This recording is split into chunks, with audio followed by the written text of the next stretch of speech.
Okay, everyone ready? Yes, sir. Ready to start. Okay, we're going to go ahead and call this meeting.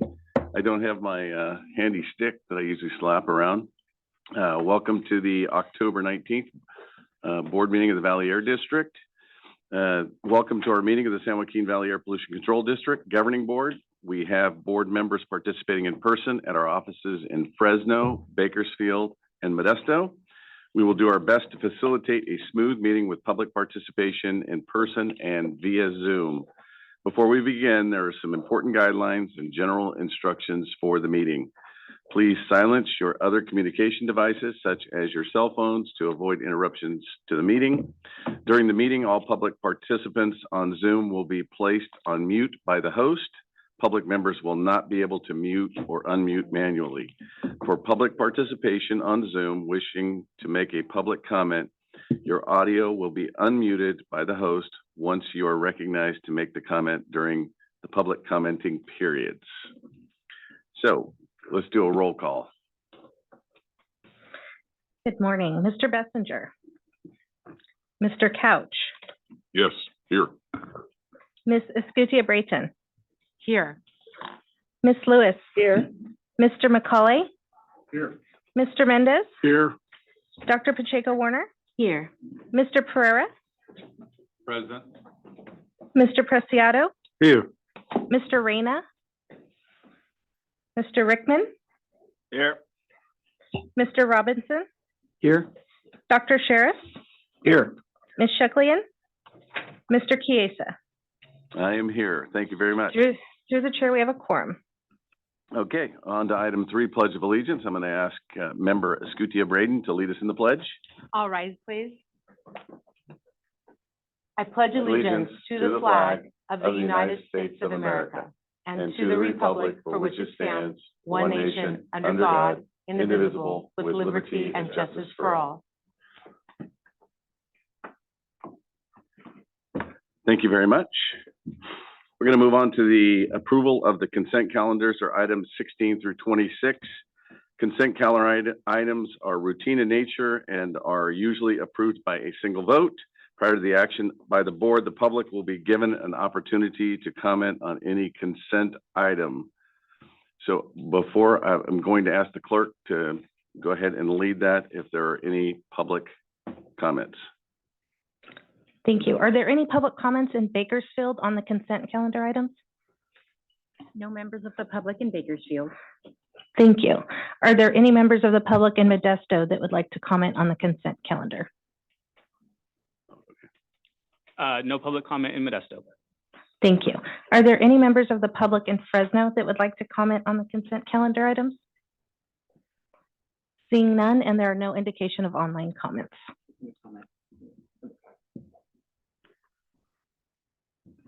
Okay, so no comments. I will entertain a motion. Motion to approve. Dr. Sheriffs, I'll second. we have a second here in Modesto. Was that Rickman? Member Rickman? Call the roll, please. Thank you. Mr. Couch? Yes. Ms. Escutia-Brayton? Aye. Ms. Lewis? Yes. Mr. McCauley? Yes. Mr. Mendez? Yes. Dr. Pacheco-Warner? Yes. Mr. Pereira? Aye. Mr. Preciado? Yes. Mr. Rickman? Yes. Mr. Robinson? Yes. Dr. Sheriff? Yes. Mr. Chiesa? Yes. Through the chair, motion passes. Perfect. All right. Going to move on to the public comment period. There's an opportunity for anyone to make comments on any item that is under the board's jurisdiction, but not on today's agenda. Agenda items 8 through 11 had their public comment period, so there's an opportunity to speak on anything, again, that you'd like to. Please keep your comments limited to 3 minutes. And also, I'm going to call to the fact that the board is prohibited by law from taking action on matters discussed that are not on the agenda. Clerk, are there any public comments? Are there any members of the public in Bakersfield that would like to comment? No public comment in Bakersfield. Thank you. Are there any members of the public in Modesto that would like to comment? Yes, we have a member of the public that would like to make a comment. Thank you. I need to turn this on or anything. We'll get it on for you. Thank you. Good morning. I very much appreciate the opportunity to speak briefly about a subject that's coming that will affect all of us. At the end of this year, there'll be 16,000 trucks that no longer can be registered and used in California. That is going to become a very significant issue all at once. And I'm asking the Air District and the CARB board to take a very close look at what this is going to do and how it's going to affect particularly our impacted communities. The 1 and 2 truck owners are really going to have a problem with this moving forward. And it can't, now I want to speak to some practicalities. I applied for and received a couple of grants with the Air District, and I want to thank them for that. It was a difficult process to go through, but at the end, when everything was completed, CARB has to approve that grant. I was notified that we sold a truck 4 years ago that didn't have a release of liability, and so therefore the grant money could not be issued to us until that was cleared up. So I immediately first called the Air District. They said, well, we really can't help you. Called CARB and they said, well, we really can't help you. Then I called DMV, and after talking to 4 or 5 different people, wound up with someone that said, well, you can do a release of liability, obviously 4 years later, but we won't guarantee that we're going to approve that release of liability. But long story short, they did approve it, but my point is that I went through the baptism of this process with trucks, and I really want to recommend that there be a single point of contact for truck issues moving forward. Working with DMV is very difficult, and many of you know that working with CARB can be difficult also. I'm recommending that there be a single point of contact at CARB to correct issues regarding registration, and a single point of contact at the DMV to take care of any of those issues also. I appreciate the opportunity to speak to you guys about this. And I also appreciate the partnership that we've developed to make California better. I just think that we've gotten a little ahead of ourselves in relation to the Class 8 electrification. So, Can I get your name for the record? Ed Ward. Ed Ward. Thank you, Ed. Thank for you. coming in. Appreciate it.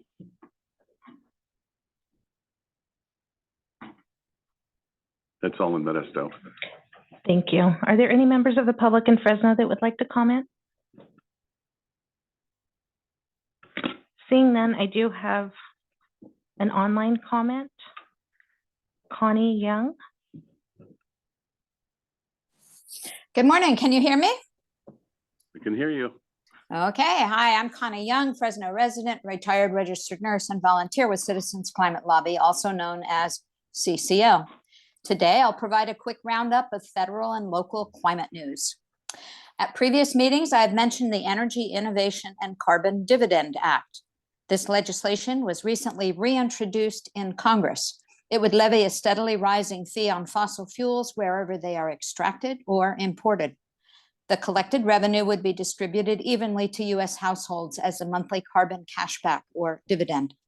This bill would incentivize the transition to cleaner energy and more energy efficient buildings, appliances, and transportation.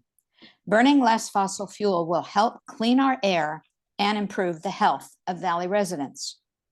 I've also mentioned the Bipartisan Climate Solutions Caucus in the House of Representatives.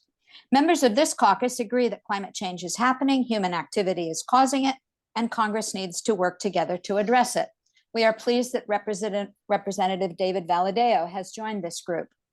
At the first meeting of caucus staffers this year, CCL's research coordinator briefed them on the need for clean energy permitting reform. Streamlining the permitting process for large projects like high-efficiency transmission lines will hasten our transition to cleaner sources of energy and provide the power needed to electrify our buildings and transportation. Cleaner energy will result in cleaner air. Last but not least, I'd like to tell you about some very informal local surveys that CCL Fresno is conducting. When we go to public events, we're asking people what they think about climate change. We ask if they feel alarmed, concerned, cautious, disengaged, doubtful, or dismissive. The overwhelming response has been alarmed or concerned. We've spoken to ordinary people at Art Hop, the Central California Women's Conference, and students at Fresno State. Some of their climate-related worries include rising temperatures, unpredictable weather, water scarcity, and air pollution. Thank you for all that you're doing to address both air pollution and climate change. Thank you very much, Connie. Through the chair, I just want to note for the record, Mr. Reyna has joined the meeting in Bakersfield. And we also have another online comment, Janet Dietz-Kamay. Good Morning, morning. Janet. Thank you. Good morning, Chair Chiesa, board members, and staff. I'd like to address climate change and agriculture. Agriculture is very sensitive to weather and climate. It also relies heavily on land, water, and other natural resources that climate affects. While climate change, such as temperature, precipitation, frost timing, could lengthen the growing season or allow different crops to be grown in some regions, it will also make agricultural practices more difficult in others. The effects of climate change on agriculture will depend on the rate and severity of the change, as well as the degree to which farmers and ranchers can adapt. U.S. agriculture already has many practices in place to adapt to a changing climate, including crop rotation and integrated pest management. A good deal of research is also underway to help prepare for a changing climate. Building off the framework of USDA's Climate Adaptation Plan and pursuant to DR 1070-001, USDA mission areas, agencies, and departmental offices have developed climate adaptation plans unique to their organization's climate vulnerabilities. These plans identify climate risks and prioritize actions the agencies will implement to integrate climate adaptation into their planning, programs, operations, and management. Adaptation is an iterative process that will evolve based upon lessons learned and emerging climate risks. Air pollution may also damage crops, plants, and forests. For example, when plants absorb large amounts of ground level ozone, they experience reduced photosynthesis, slower growth, and higher sensitivity to diseases. Climate change can also increase the threat of wildfires. Wildfires pose major risks to farmlands, grasslands, and rangelands. Temperature and precipitation changes will also very likely expand occurrences and range of insects, weeds, and diseases. This could lead to a greater need for weed and pest control. Climate change should be acknowledged and noticed first and foremost in the agricultural world. It has profound effects upon agriculture. Thank you. Thank you very much, Janet. There are no further indications of online comments. Thank you very much. We'll move on to item 6, the STAR recognition, which is service, teamwork, attitude, and respect.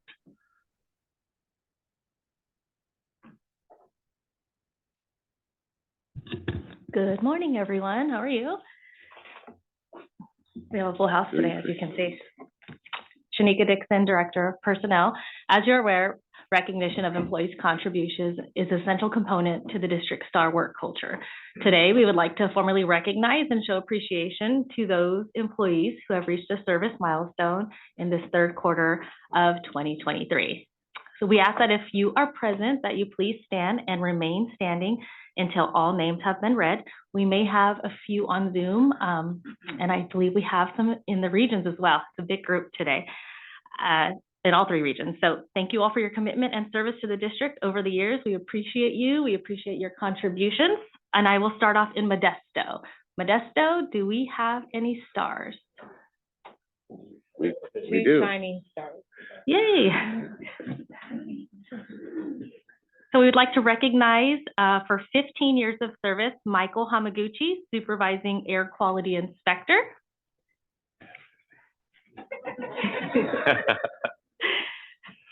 And reaching 25 years of service, Nick Pierce, Permit Services Manager.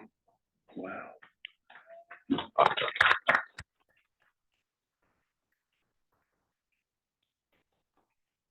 We will go ahead and move on to Bakersfield. And I believe we have someone in Bakersfield. Okay. Screen right there. Yes, I do. Thank you. For 5 years of service, we want to recognize Eddie Arredondo, Air Quality Inspector, and Steve Miller for 15 years of service, Senior Air Quality Inspector.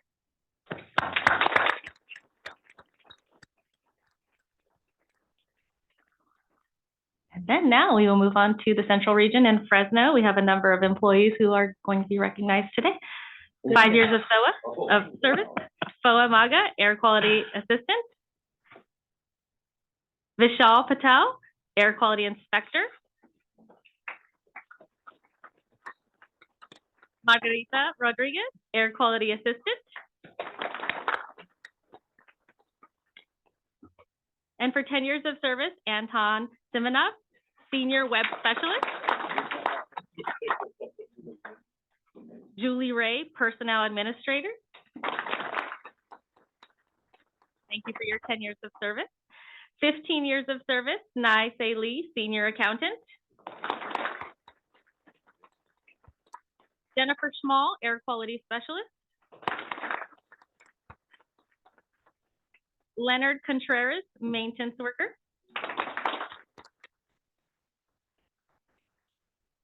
And reaching 25 years of service, David Nunez, Senior Air Quality Specialist. Errol Villegas, Permit Services Manager. And Patrick Houlihan, Supervising Air Quality Specialist.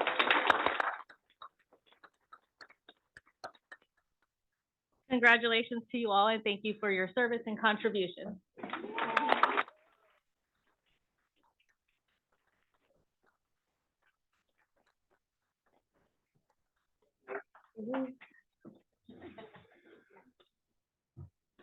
Thank you. Thanks, Shanika. And that was 215 years of service right there that we just honored. Pretty amazing. Thank you very much. Okay. Did that scare someone? Let's see, we're going to move on to item number 7, a report on the district's Citizens Advisory Committee activities.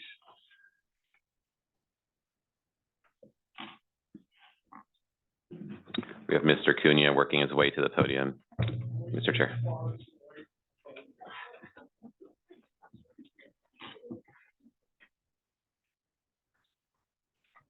I will start in a second here. I'll wait for the staff and everybody to going back to their offices. But again, to all the STAR, can't believe 25 years and is incredible with the staff. And again, thank you all for all the work you do for our businesses, our valley, and the communities. All the staff, and Samir should be very proud of the team you have and everybody. So in your packet, you have the CAC items. Samir Sheikh gave a report on some of the activities of the annual report, the meeting, as well as coming up. Before you today, you're going to have the hearing board nominated people by the CAC exec committee that was put together and made recommendations. We had a great team of hearing board folks that applied, And very happy that all of those positions have been filled in each of the different 3 offices and in the various areas, and very qualified folks before the hearing board. And the hearing board, as most of us in the CAC recognize, is very, very important. And that was part of the 92 McCorkindale process when this air district was formed. So again, that'll be today before you, and those names are present. The item that was the greatest amount of discussion you heard today under public comment was the bus and truck rule disaster that's going to head forward by January 1 of 24. The number of trucks in this valley it's not going to impact Los Angeles or San Francisco or San Diego, but it is going to impact Wasco, Porterville, Orange Cove, all of the rural communities, about 48 different small cities in this valley are going to be impacted by that rule. And that's a 2010 and older truck, Tier 3 engine. The collaborative of ARB has failed tremendously on this issue because everything is focused on the electric car and those items. This item took about 25 minutes of the CAC. It's in the minutes of all the comments made by CAC members greatly concerned that represent those areas. But there is no plan at all. It's all about electric cars and electrification. But there is nothing to help these people that are not able to transport anymore. They invested in a truck. That truck will be destroyed or they cannot operate. They will not be issued anything by DMV. And yet I have not heard one comment from the chairman of the board of ARB, any of the members, in regards to we have a plan to take care of 16,000 plus, 323,000 across California that are under that number. It was a major discussion because I've had farm workers who have bought a truck after working in the fields. They've grown up the ladder. They had the opportunity to be an entrepreneur in their own world and life. Now they're not going to have that opportunity at all. And to be told, and by staff at ARB, that you have to buy an electric or go ahead and try to buy a fuel diesel truck tier above 2012, 2011. And so it would be great, maybe, Samir, if the staff and or the board can at least address this issue to ARB, because everybody around is going to have their jobs and do all their great things come January 2024, January. But these people in these rural communities aren't going to have their jobs. Very sad that we have destroyed that industry, and there is no discussion of an executive order, an emergency by the governor to extend this to help these individuals, but we literally have thrown them under the bus. We as ARB and EPA. This board has done everything it can to deal with the bus and truck rule. It's not their rule, it's ARB's. The funding has failed dramatically. ARB's banking program is non-functionable for any of these workers or drivers, men or women. So there was a huge discussion, and it's not reflected in the minutes because I think your board packet would have had 15 or 20 pages, but it's in the minutes of the discussion from concerned CAC members in their communities that represent those communities. And then we discussed the EJAG in the very 617 areas, the 5 or 6 different counties or cities that are in those counties. And not even in that discussion is there any concern about what's going to happen to these people. And it's a great concern for agriculture, huge concern. There's no way that a farm operator of a truck to go buy a $520,000 electric, nor is it even available.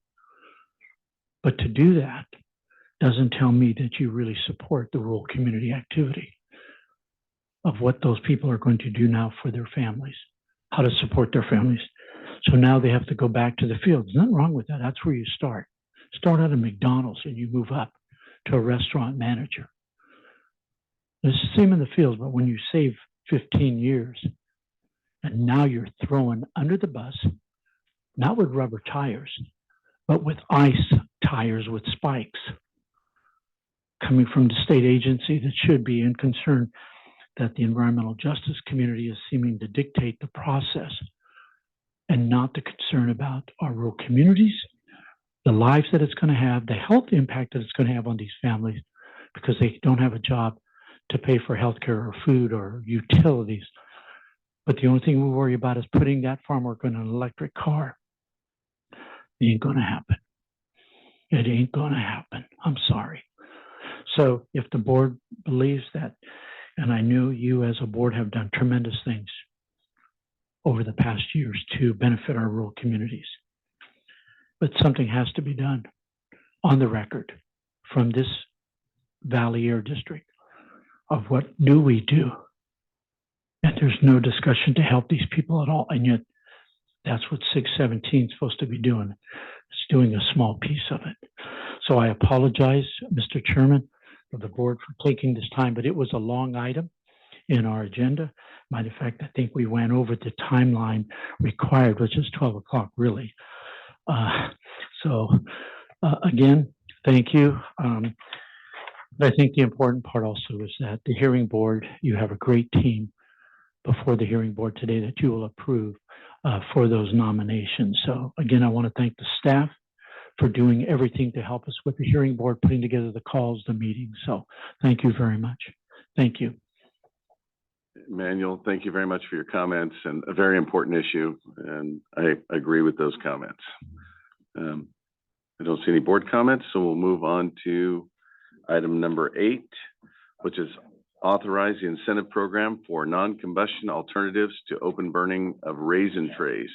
And this is an action item.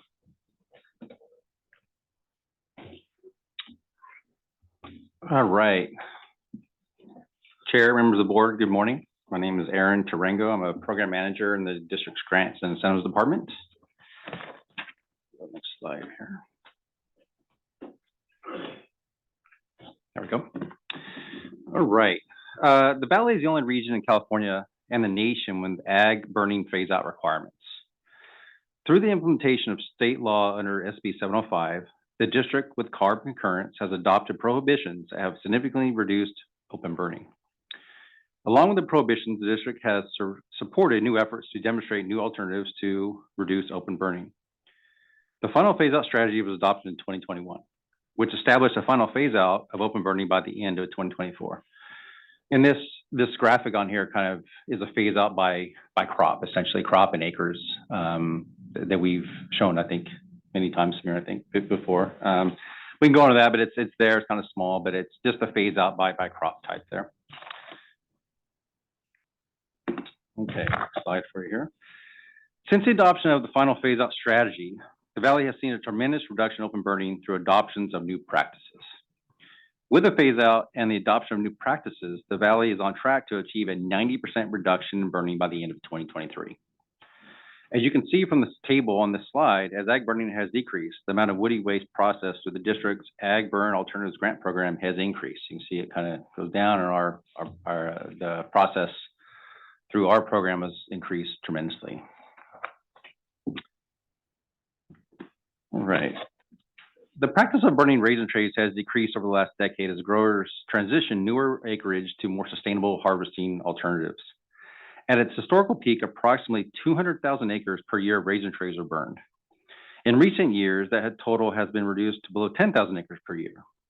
In 2022, less than 2,000 acres of raisin trays were burned.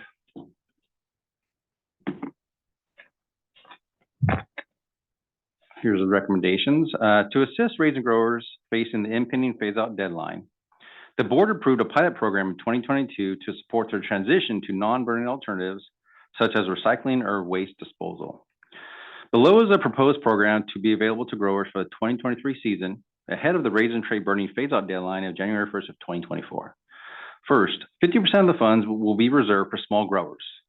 A small grower is defined as having 100 acres or less farmed throughout the valley. Second, institute a 2,000 acre per entity cap for all farm operations over 100 acres farmed throughout the valley. A program funding level of $35 per acre, not to exceed the total cost of that practice or the disposal of for those acres.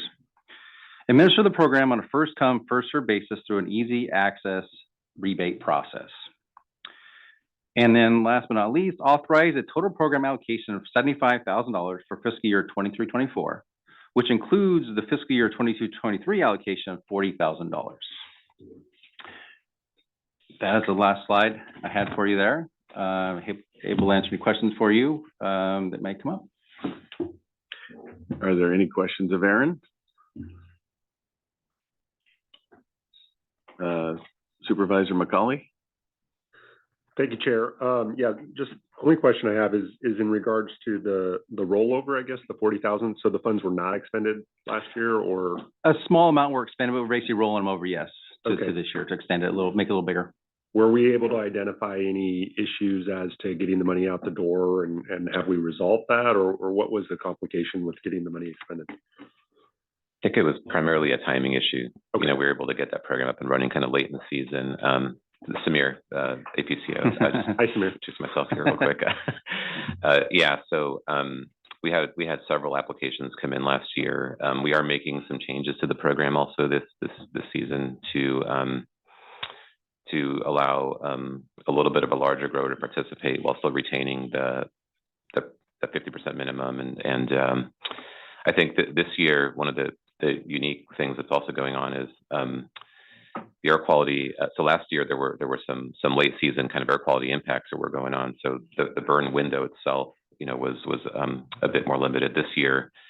So the next couple of months, basically before the phase out comes in, we're really working hard with the raisin sector to make sure we're really trying hard to avoid any burning going on for the rest of this year. And so we think that by, you know, we want to have a healthy enough level. It's still a very modest program in the grand scheme of the programs that you know, I'm sure you've seen the grants that we offer, but we want to make sure we don't think we'll actually hopefully expend all these funds even, but it has a ceiling enough to where if there are growers that are we had a couple thousand acres last year. If we have another couple thousand acres this year of folks that still use this practice and they're not burning, we're hoping to be able to satisfy that demand basically this year. Okay, thank you. Member Robinson? Thank you. It seems like we did a pretty good job with the trends with the woody alternatives, but it's tapered off a little bit this year. What was the decline for? Let me take a shot. Yeah. That's a great question, Supervisor. Yeah, and please backfill or correct or add, Aaron. Yeah. So first of all, the year's not over. It's year to date, and you see it. There are some seasonal things that happen. Okay. Where there's depending on when harvest occurs, when removals occur, you see large influxes of demand. So we're going to see. Actually, this is another peak season right now. We're going to see a significant amount of applications coming in. So you're going to see that number spike up to finish out the year, number one. Number two, the board has made some changes to the program along the way that have continued to put even more focus on smaller growers. And so, you know, as the program continues to transition, as the phase outs continue to transition, you know, there's been adjustments that have also along the way. There are larger growers that are doing some of these practices without, for example, using the grant funds. So there's still a total amount of material that's being addressed, that's not being burned, that is being chipped, or other beneficial sort of practices that aren't necessarily taking advantage of the grants as we continue that phase out. So you'll see that trend. You know, it's not always going to be at that same level depending on what's going on with the program and the phase out itself. But just a couple of observations. I don't know, Aaron, if you have anything to add to that. No, I think that does it pretty well. I think that after the harvest season ends, you'll want to see a spike. I think it's going to go up significantly over the next couple of months. Do you foresee it superseding last year or no? We think it'll. We don't know for sure, but we think it'll be up probably pretty close to it. I mean, one thing that these are great discussions because one thing that we are going to be seeing is going into the new budget season at the state level. We do think that we need to come up with even more funding into the future between state and federal funds. We think there's some opportunities to be able to continue this program moving forward, perhaps a different version of the program. So we'll be coming back to your board with some recommendations at a future time as to how we want to continue supporting this transition, even when these deadlines, come up. So there is going to be some advocacy and basically an ask that's being put together to continue supporting this program as we are kind of at the end here over the next 6 months or so of this state program. And you may recall that a couple of years ago we were successful in advocating for $180 million from the state to support this transition. We're getting to the final phase of that now, and so we're as a phase that also is looming here over the next year or so. So we are going to be advocating for funds and looking at also how to position the program to continue supporting that transition. So there's going to be a lot of change, and so these trends, it's definitely been a big spike. What role the program plays, how big of a material is handled in the program, those are things that are going to be determined over the next year or so, and we'll be returning to the board with more discussion about that.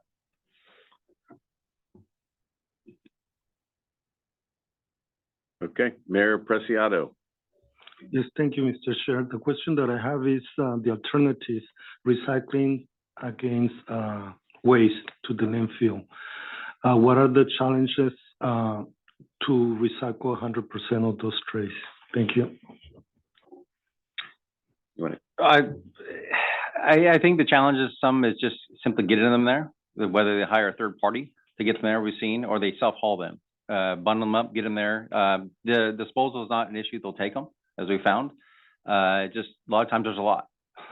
There's a lot, so it could be, their truck, they have a smaller acreage, maybe a couple truckloads to get there. That's the hindrance, I think. Other than that, I don't see many others than that. It's just trying to hire a third party to do it themselves, essentially how they usually do it. I think that one thing on the recycling bit too is that depending on the material, but generally, if the material itself has certain polymers or chemicals that don't lend themselves well to paper recycling, and then also if there's a lot of juice and sticky grape material on the material, it kind of depends on the operation, but basically there has been some challenges with recycling. So now the program is open to both, in terms of the form of disposal, basically to avoid the burning. But we have seen that there have been some challenges to recycling just based on the nature of the material and what's on the material itself, and tolerances as to how much of that can be on there to be able to actually recycle the material. Thank you. Thank you. Member or Vice Chair Lewis. I have a question for edification for myself and for the general public who may not understand this whole process. We've reduced over a period of time, going from 200,000 acres of burning trays a year down to roughly 2,000 acres. And I'm sure some of the bigger farmers have the ability to do this process, but could you explain to us and to the public what has been done? What is the other process that's happening that's more approved by CARBS, the state, and what this board is trying to help farmers do to get to this point? Is there something other than burning of trays that they can use or do to reduce this? Mr. Chair, if I could just respond to that really quickly, and then I'll actually defer to perhaps there are a couple of people actually in this room who know a lot more about this, including a member on the board who happens to have some experience with this. But I could just a quick response, and then feel free to add anybody else. But basically, there's been first of all, a reduction in acreage of raisin. That's one factor, just less acreage of raisin, but there's still significant amounts. The second piece of information is that there are other practices. So there are practices like mechanical harvesting that, through just by design, the practice doesn't have these types of paper trays. There's also, continuous sort of setups that you can have where you can actually disc the material back into the ground. You don't necessarily have to, pile up the paper at the end. And, the process is just different where right now, like basically, you end up taking all this paper to the end of the row and like piling it up, whereas you can actually harvest it and then just work the material back into the ground and not have to actually, you don't end up with this big pile of paper at the end. So there are a couple different practices, and I'll stop there because I think the vast majority of folks that have transitioned out, I would say the smallest growers perhaps still use some, kind of this practice, but over time, especially going into next year, I would imagine this is pretty much, you use it and then you just have to deal with disposal, or you just switch your practice over to something else and work the material maybe back into the ground. And please correct me if I've said anything incorrect, anybody who has experience with it more than I do, but that's basically my understanding of how that's transitioned over time. So what I'm hearing is that, number one, we probably have less farmers now than what we did in the past that are. Well, less acreage in raisin. That doesn't necessarily mean that there's less farmers, but just to be clear about that. Okay, well, it could be a combination of both, less acreages and less farmers that are growing, grapes for raisin harvesting. And then the other thing, I guess, that I'm understanding is that perhaps they're still all using the paper trays, but the way they're disposing of those paper trays, either by recycling it back into the ground, because I would assume these trays are biodegradable, or whether or not they are taking them someplace else to dispose of. Am I misunderstanding that? Yeah, so for the, I think I understand your point there. It's a good question. And basically for these types of trays, the practice is to actually gather them up as you work your way down the field, as you're picking up the raisins. And then you end up with a big pile at the end. It's just that if you just understand the basic process of actually picking up the grapes, it's sort of like this. You're actually literally like grabbing these, and you're kind of working your way down the row, and then you end up with a pile. Now, I think that farmers are very creative, and they do a lot of different things with these, can do different things with these materials. And so there are more of a continuous tray setup, and with mechanical harvesting where you can work some of these materials back into the ground. So there are different practices that are used. So basically, if you were to continue this sort of like this form of harvesting, you would end up still at the end of the row with these giant pile of paper that you historically would have lit a match and basically burned. And that's what we're trying. And so now though, the solution would be you bring a bin to the farm, and you, instead of burning the material, you basically gather the material and then you send it out for either waste disposal, or for some, if there's a recycling option, there have been some in the past, you either recycle the material or you somewhere else, or you dispose it somewhere else. Thank you. Thank you. Thank you very much. Member Mendez. Yeah, I'm just gonna opine. I have no questions. You did a good job, Samir, explaining. Thank you. I personally don't grow raisins, but my district has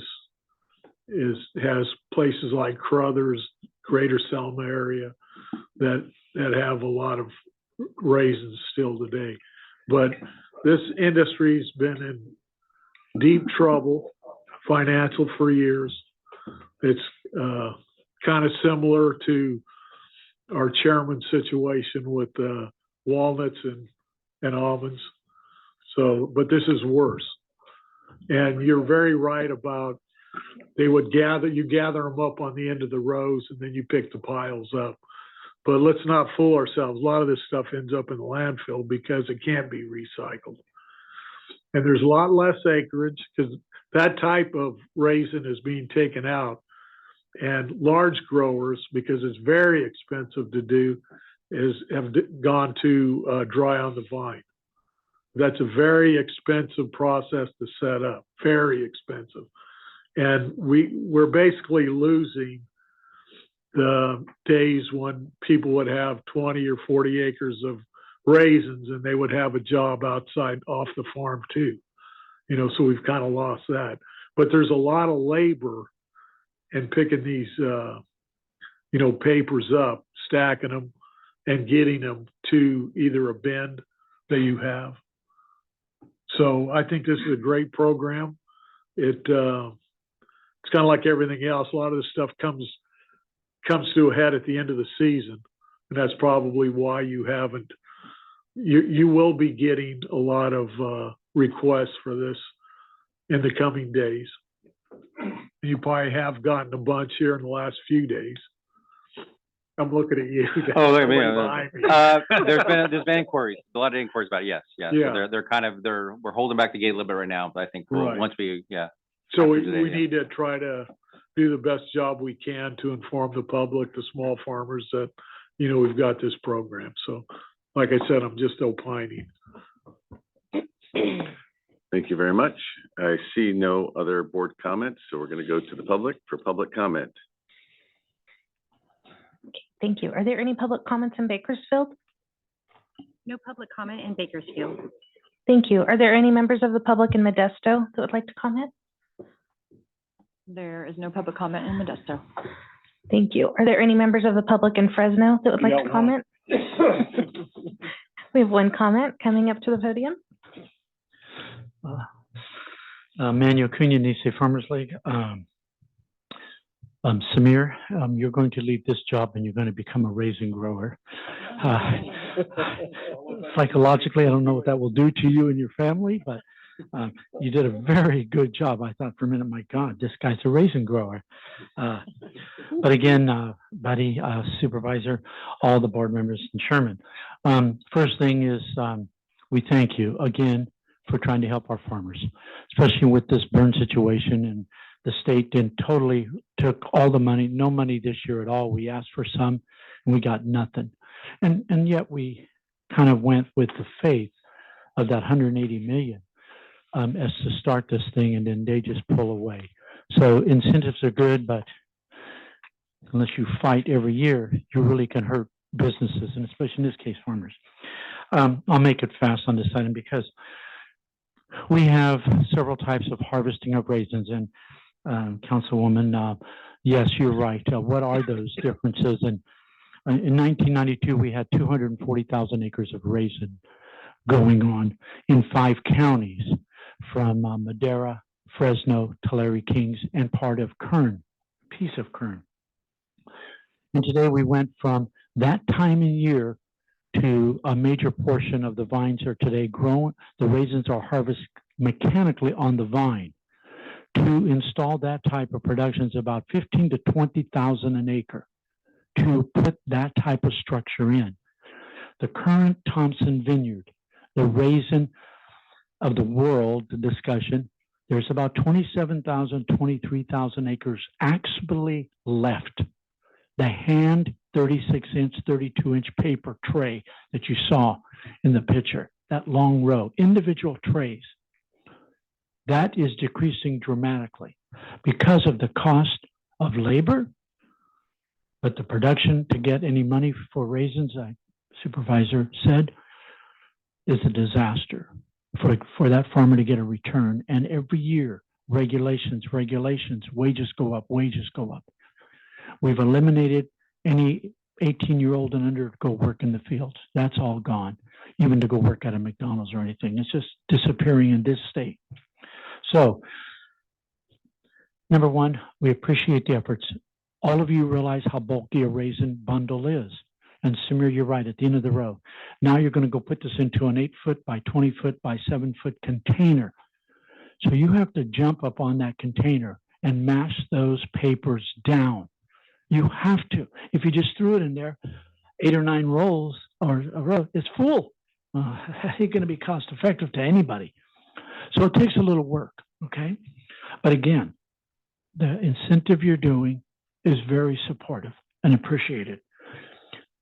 Polymer trays will not be recycled. The person that used to take it, or the country, was China. That's gone. Secondly, California Department of Health classifies raisin trays as a food product because of the raisins, as Samir said, and the sugar on the tray now has to go to a landfill. Hey, Manuel, wrap up your comments, please. Okay, that's the end, but we thank you, but the number of individual growers in that size of 50, 60, 20 acres, probably in 5 years will be pretty much gone just because they can't afford to survive. So again, thank you. You did a great job, Samir. Thank you, Manuel. We do have an online comment. Janet Beats-Kamay.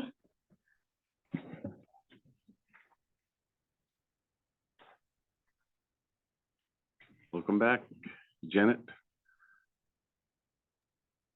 I'm sorry, if you've called on me, I neglected to lower my hand. Oh, thank you. But I do appreciate the work here on the raisin trays. Thank you.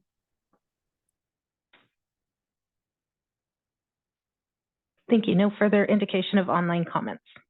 Okay, bring it back to the board for action. Make a motion to approve. Second. The motion is second. Roll call, please. Okay, Mr. Couch.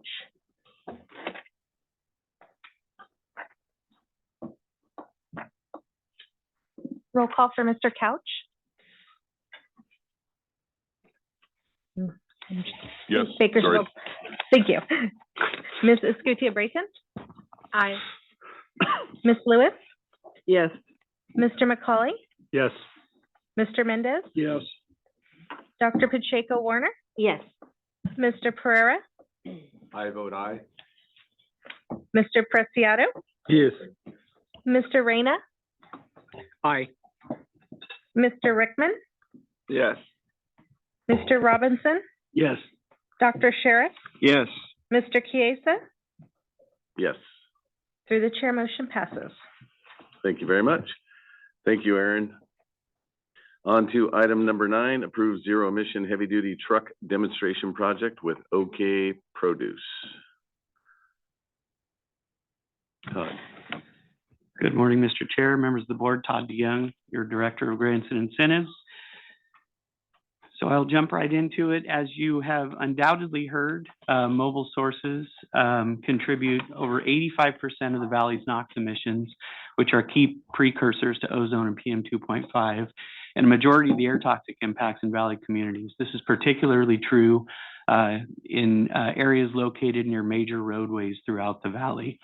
Unfortunately, the ability to regulate these sources falls primarily under the state and federal jurisdiction. We don't have local jurisdiction to regulate mobile sources.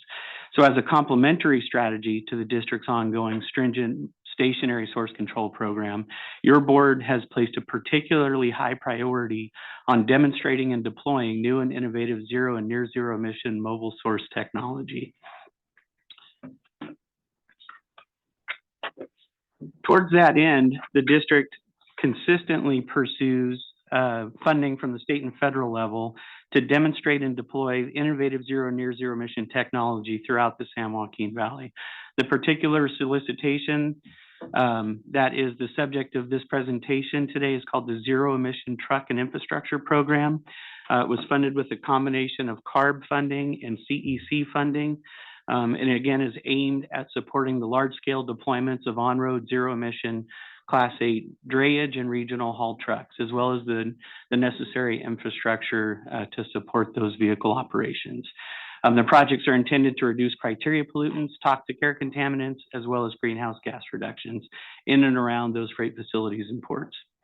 It further is designed to provide economic, environmental, and public health benefits to disadvantaged communities. There's a heavy disadvantaged community component within this solicitation as well.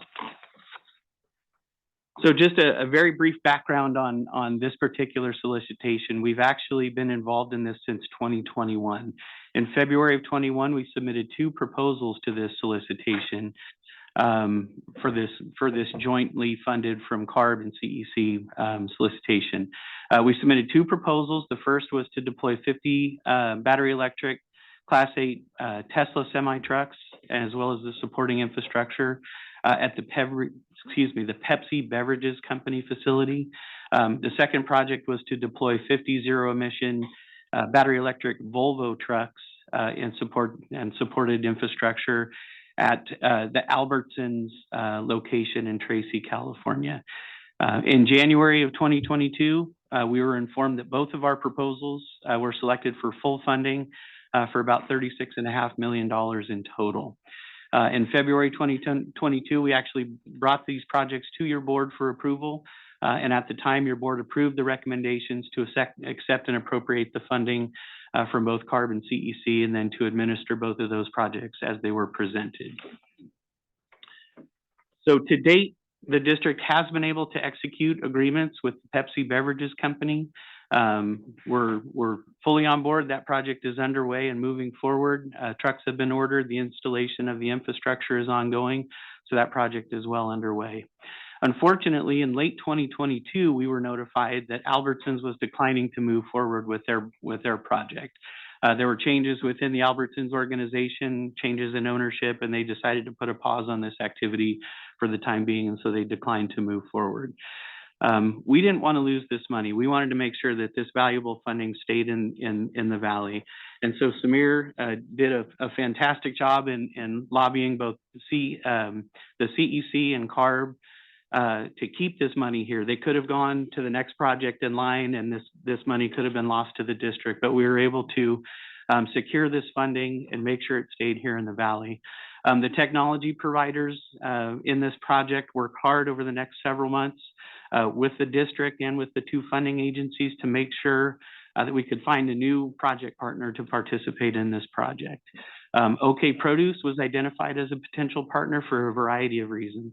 Number one being their agreement to deploy these 50 new zero emission trucks and retire 50 existing diesel trucks.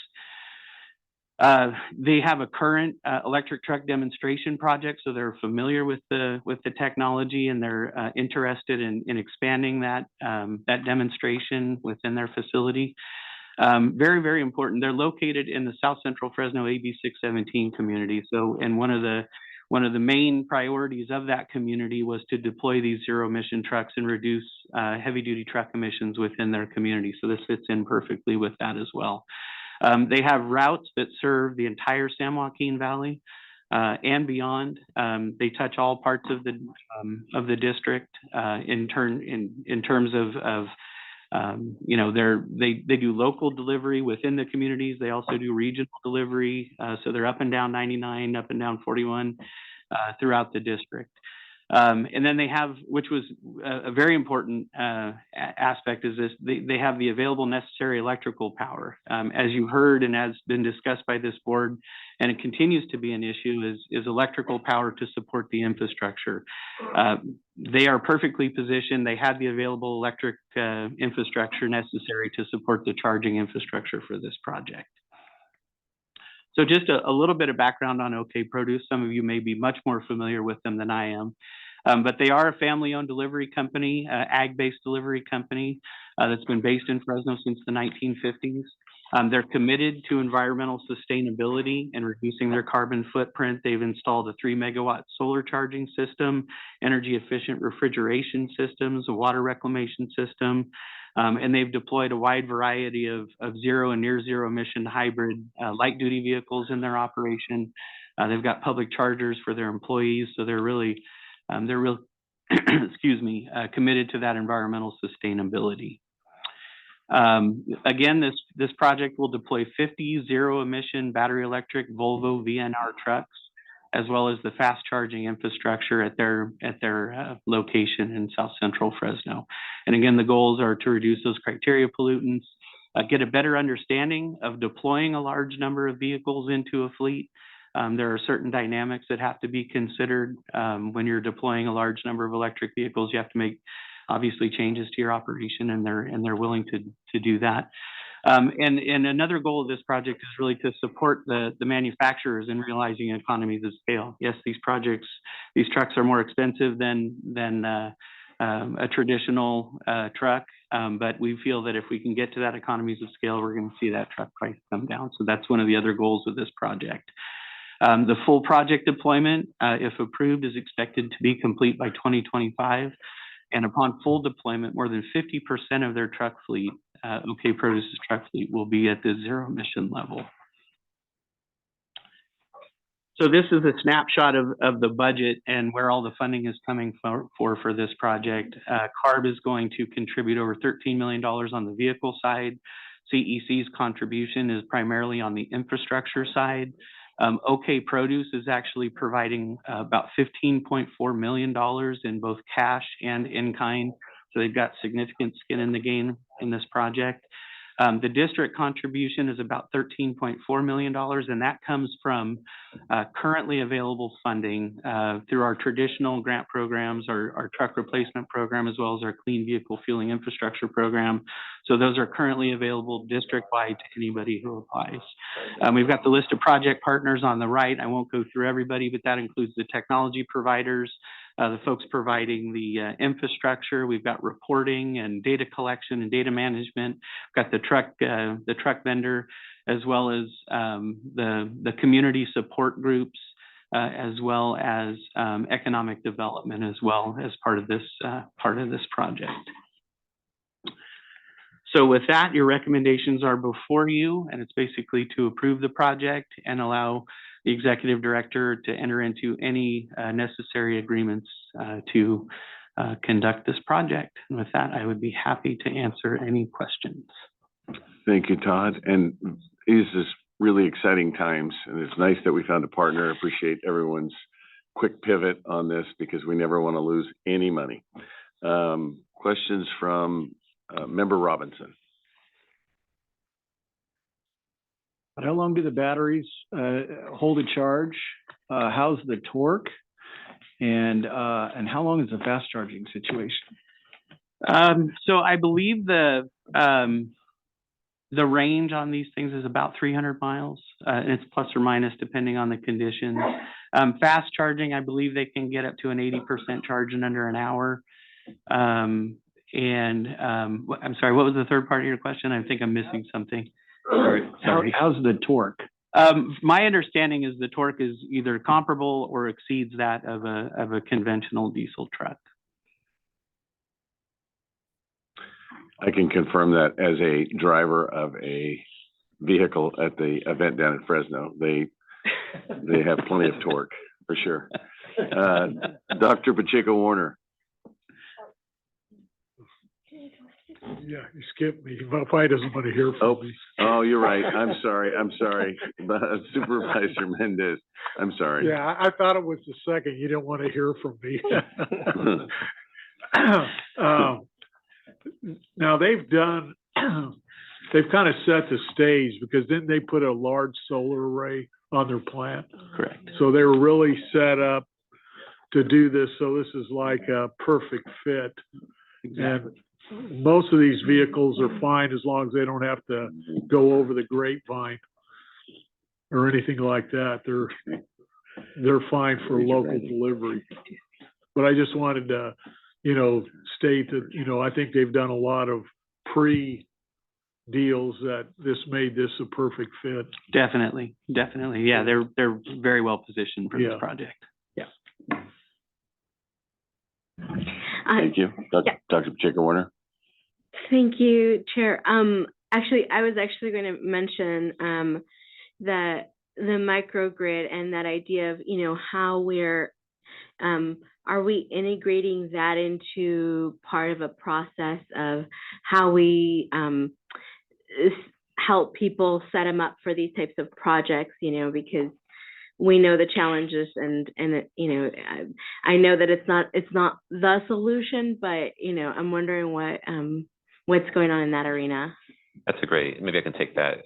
So we're very supportive of the very fast paced developments. I think in the microgrid sector, there's a lot of interest right now in coupling solar with battery, and then you have the infrastructure and everything from powering a facility to maybe vehicles, if you're able to integrate, electric or other technology.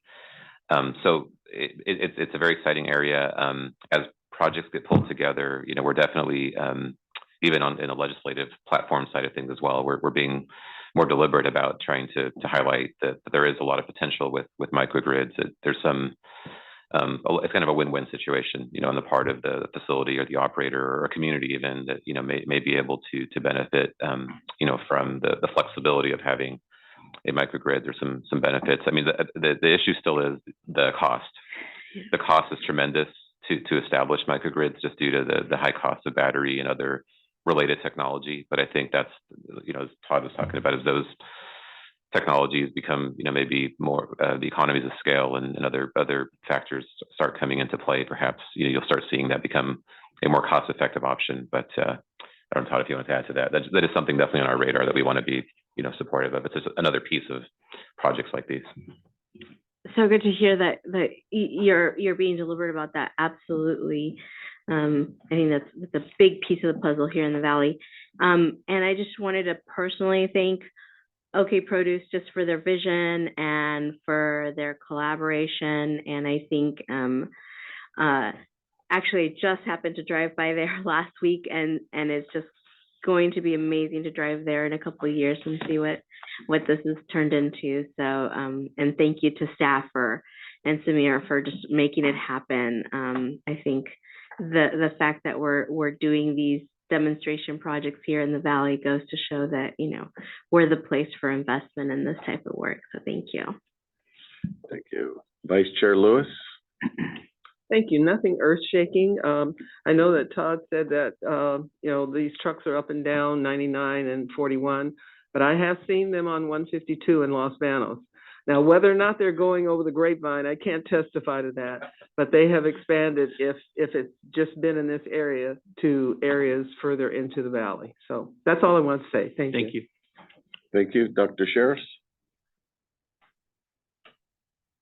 Thank you very much. Thanks for that presentation. Boy, thanks to staff, Samir, in terms of the great pivot here. Not seeing this as a disaster, but an opportunity. And I would suggest this is a better outcome for a whole number of reasons. We're talking a local partnership rather than corporate, and I'm not against the corporate, but it's demonstrating this works in terms of the corporate. Now we're working in terms of a local family business. This is great. We've been able to make this transition, and extraordinary, I think, in terms of I don't know, OK Produce, but wow, pretty amazing to me. Great partnership, risk takers, their willingness to engage with all these other partners. Great vision, great energy. This is clearly the direction we need to go in terms of what the challenges we face for air quality and the greenhouse gas challenges in the Valley. Absolutely fantastic. The comments about range and stuff. Hey, I take my electric car. I love going over the Grapevine because I get to the top and all those miles are back at the bottom. I don't know whether the trucks are as efficient as what's happened with the, wait a minute, I've got more miles. What? Wow. The other comment I have to make, people worry about batteries. The only battery problem I have had with my all electric car was the 12-volt battery. Okay, and the computer won't run without the 12-volt battery. Okay, so you got to have your 12-volt battery. But that is the only battery that's given me trouble. So watch out for your 12-volt. The old technology. Yeah, thank you. Member Scutia Braden. Thank you, Chair. I also want to applaud the efforts of staff for making this happen. I agree with Dr. Sheriff and Chairman Chiesa in regards to just this pivot that we did, but the fact that it's supporting a 617 community is phenomenal. The fact that we were able to make this happen within a reasonable time frame is, again, just demonstrates the great work of our team. The question,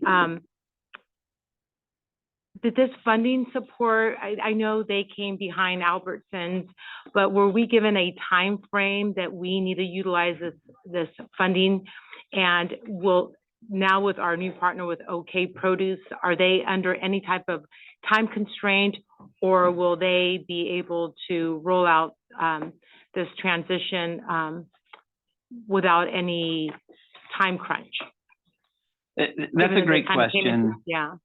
Yeah. Go ahead, they did come into it late. We've been working in lockstep with both of the funding agencies, both CARB and CEC. So their understanding of the process, they've been very, very supportive in terms of providing everyone enough time to fully deploy these vehicles, demonstrate, collect the data that's necessary for the grant.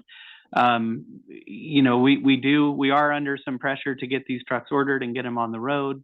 But I think that's all manageable given the time frame that we've been given by CARB and CEC under this grant program. So I think we've got the right amount of time that we need to have a very, very successful project. That's fantastic. Quick question, last question. I wasn't very familiar with OK Produce before this. Of course, Albertson, very familiar. So in comparison to that previous partner, in terms of vehicle miles traveled with the trucks, is there any value associated with that? And are they equivalent with Albertson? Do they travel more, less? Does that data point factor into this case? It does, and it's actually potentially even more beneficial in this case. This being located in Fresno, in the heart of the Central Valley, there are going to be more vehicle miles traveled within the district. The Albertsons facility, while there was a significant amount of mileage that would occur in this district, being located in Tracy, obviously, is a gateway to the Bay Area and to the Sacramento area. So there was a significant amount of mileage in that project that was going to occur, up over the Altamont Pass and into the Bay Area and up into the Sacramento area. Still a significant amount of mileage here, but this project actually has more VMT, more miles within the valley due to their location in Fresno. Wonderful. Thank you very much. Great question. Member Preciado. Yes, thank you, Mr. Chair. I want to take the opportunity just to voice my concern, and it's relevant to it takes time for the whole process. It began in 2021 to get the approval, to get the funding. This one, the one for the OK Produce, even with the funding being available right now, it's going to take 2 years to be completed. So how can we expect to have a remedy for the 16,000 trucks that are going to be out of service next year? So that's obvious that it takes time, funding, and it's a long process. So I think we need to, send that message to ARB. Something needs to be done, really. Thank you. Mr. Chair, this is Samir. If I could just make a quick, I just wanted to note during the APCO comments, I was planning on speaking for a second about the concern related to the owner-operator compliance deadline. So I can offer a couple of thoughts on that issue, maybe under the APCO comment item, if that's okay with the board. Yeah, save it for your comments. Thanks. All right. I see no more board comments or questions, so we will go for public comment. Thank you. Are there any public comments in Bakersfield? No public comment in Bakersfield. Thank you. Are there any public comments in Modesto? No public comments in Modesto. Thank you. Are there any members of the public in Fresno that would like to comment? We have one coming to the podium. Yes, I'm Manu Cunha, Mr. Chairman, and board members and staff. Todd, thank you very much for the presentation. Yeah, OK Produce used to be down, as Buddy remembers, near the tracks off of, I guess one can say Fresno Street, and that over by the Fresno Bee, small little facility. I think that type of a program, absolutely effective. Locally, not having to deal with interstate commerce. When you deal with interstate commerce, a tremendous different opportunity because of the type of hookups. Where are the hookups? Climbing the Grapevine, climbing whatever mountain ranges they are, has a lot of things. But I was looking at that picture that I think Aaron had of all these trucks lined up on the freeway. We just saw that slide, right? Thousands of trucks. If the electric truck suddenly went out in the middle of that, what type of a delay of traffic would that have? But my question, I think, revolves around Mayor Preciado, is that could we take, this is not your program, this is ARB, the most sometimes cooperative and sometimes the most difficult agency to deal with on human realities. Could we take those 50 trucks? They're all Tier 4 finals. They're probably going to have 400,000 miles on those trucks. We got rid of a tier 3 or a tier 2 that can never longer be licensed. Could we take those 50 trucks in such great shape and get those to those individuals in those rural communities rather than cutting those trucks in half? What a waste. Because now we have good trucks, very clean diesels. I mean, from a 0.25 grams per brake horse. So my question would be, Mr. Chairman, is that something that we can look at? Now that means to collaborate with ARB. I know some of the staff have worked very, very hard on this project. I had some phone calls on it, even from OK Produce, about what my farmers and growers are going to think when they show up. And can they plug in? The answers, a lot of them are no, they can't. Okay. But again, if we could think outside the box, why destroy those 50 beautiful trucks that could be used? And if somebody says, well, they got to go to electric, then they dang well don't know what the hell's going on in the communities for cost. But again, that's an idea. Todd, I know maybe you and Aaron and the board maybe have to start drinking, I guess, to figure out how we get past that dilemma with that agency. But Dr. Pacheco, thank you. I think you understand where we're coming from on that. And I hope that we can come with a solution. Thank you, Mr. Chairman. Thank you.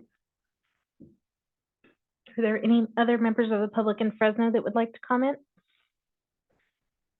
Seeing none, we do have online comment from Janet Dietz-Kamay. Thank you. This is a dream come true. We benefited so much from Albertson pulling out and the presence of OK Produce here in our valley. Thank you, Samir, and staff for organizing this so quickly. And thank you, Dr. Sheriffs, for your very good, wonderful comments.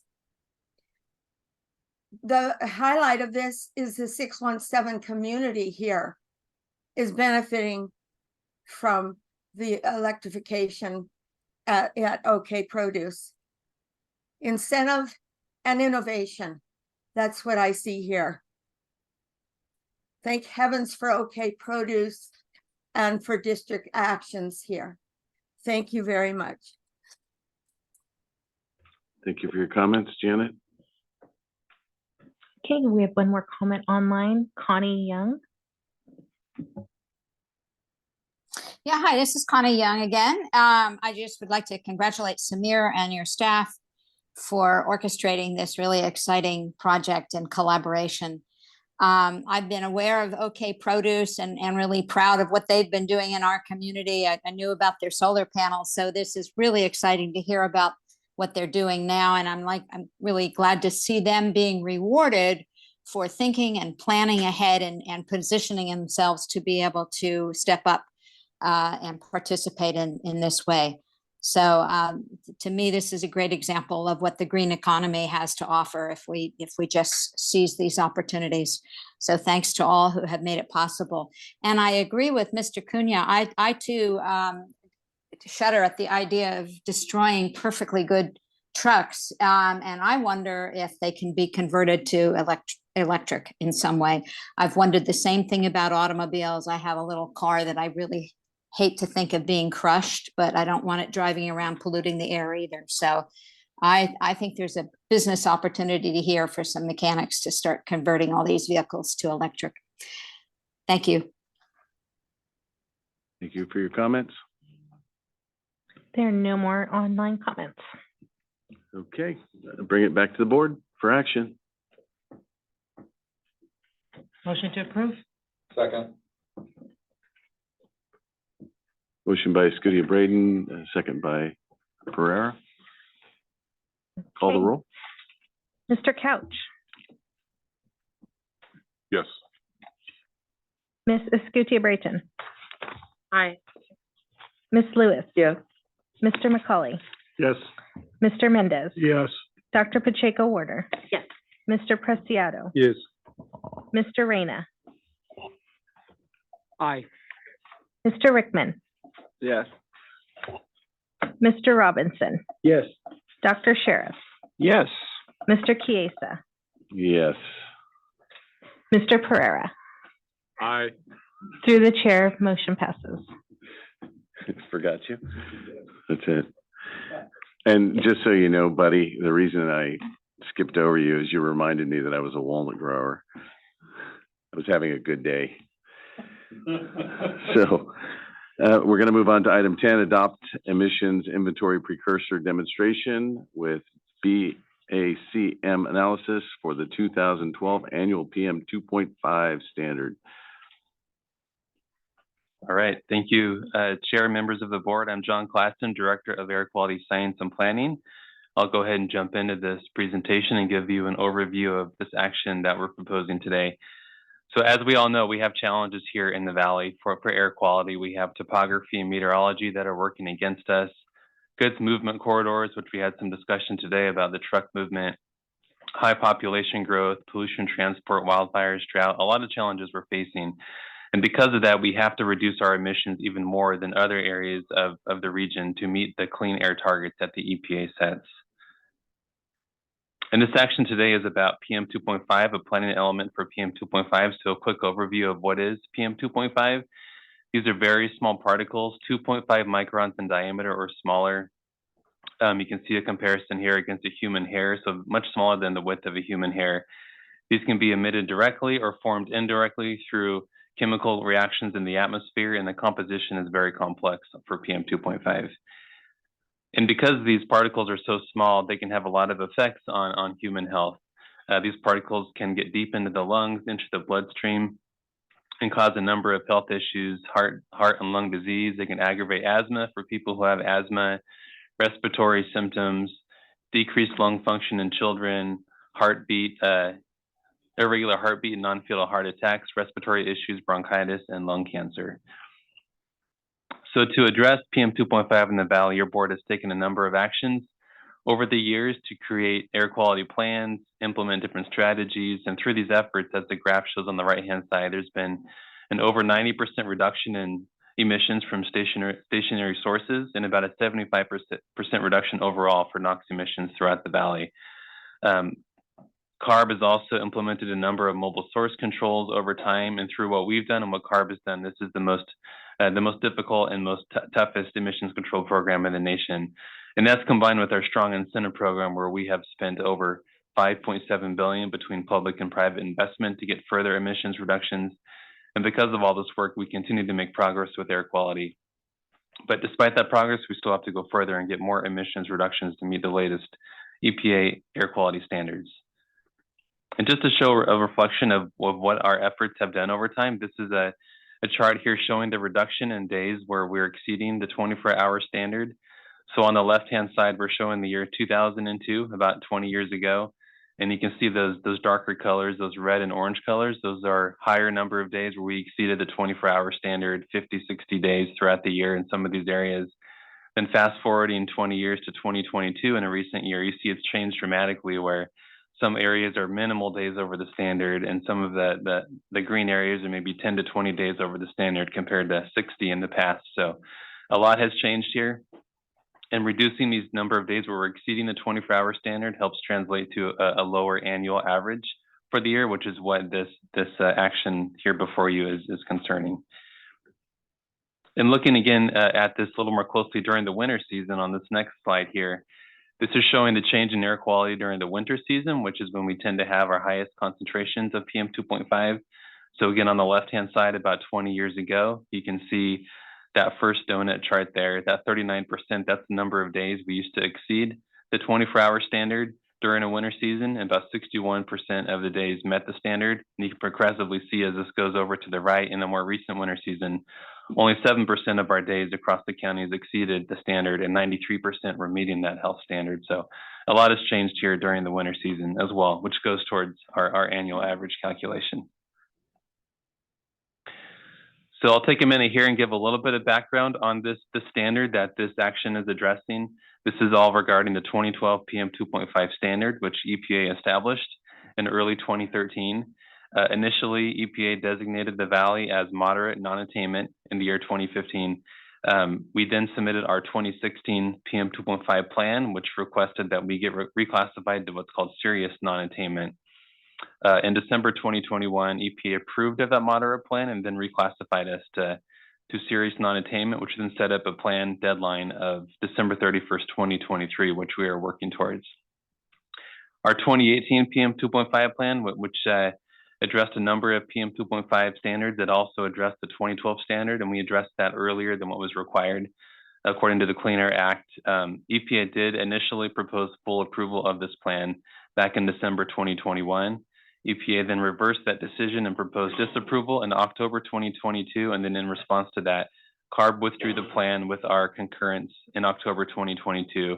And because of that, we're now working through a revised plan for the standard, which we've been working through over this past year.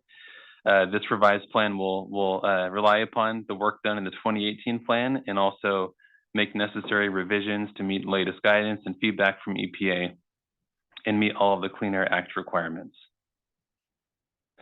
So along the way of this, the work to develop this plan, there are a few initial elements that we need to get submitted to EPA ahead of the rest of the plan, and they're listed here in this slide. And I'll provide a bit more detail for each of these in just a minute, but one of those is the emissions inventory, the precursor demonstration, the best available control measure or backup analysis that was done for this. And the fourth element is the non-attainment new source review. And I did want to note that this element here was already addressed through your board's recent amendments to our Rule 2020-2201 back in April 2023. With those amendments, we now meet these requirements, and that's already been submitted to EPA. So it's these first three elements that we show on the slide that this proposed action is covering. And we'll continue to work on all the other elements of this plan that's required through the rest of this year and into early 2024. So the emissions inventory, the first element, this is one of the foundational elements of an attainment plan where we start with a base year of emissions, and it's our best estimate of the amount of emissions that are out there and the different types of sources. So we show in these couple of pie charts here, on the left-hand side are the NOx emissions for the valley for the year 2017, and you can see that the makeup of the different types of sources.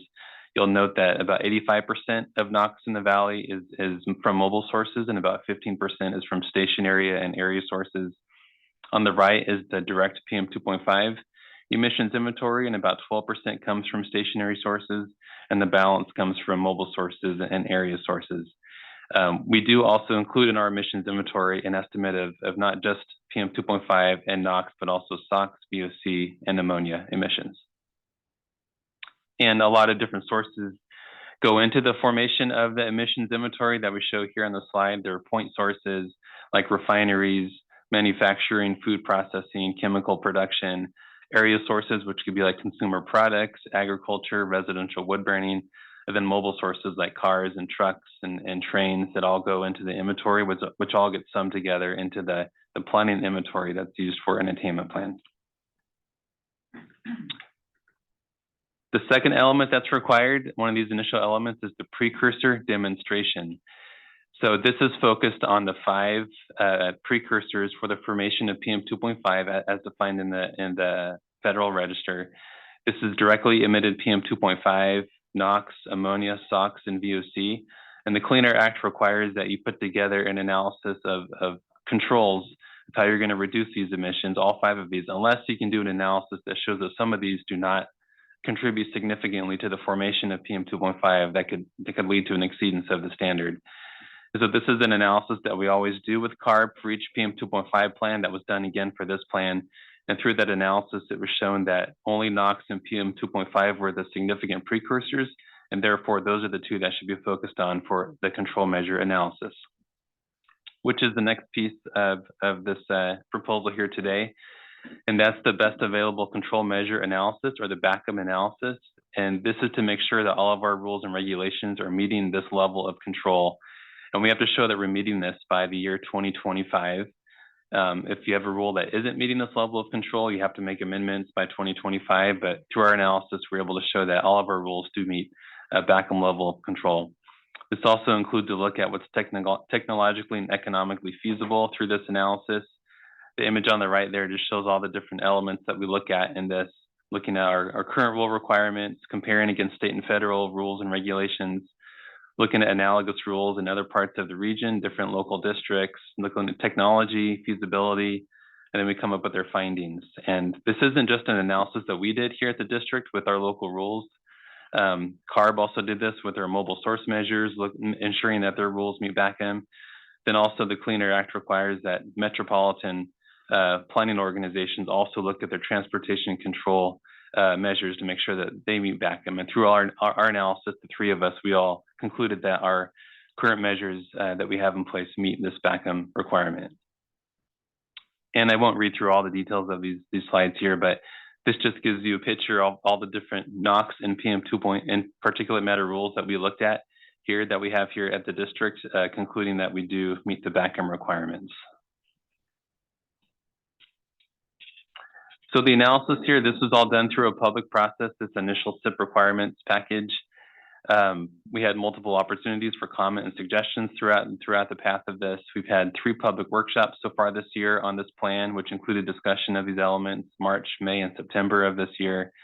Our materials were made available in English and Spanish. We had live interpretation, Spanish interpretation at these workshops, and we published a few chapters of this package ahead of some of our workshops to get additional feedback and comment throughout the process. And we've given regular updates to your board, to the CAC, and the Environmental Justice Advisory Group. So there are a few more elements. This isn't the end of this plan, just to make it clear. These are just some of the initial elements that are required. So with today's actions that we're recommending, this will take care of those initial elements. There's still ongoing analysis that we're doing, working with CARB. There'll be a continued public process for this. We still have to do our final modeling analysis, the attainment demonstration, reasonable further progress calculations, the quantitative milestones, and contingency measures. So that is all still being worked on and forthcoming over the coming months.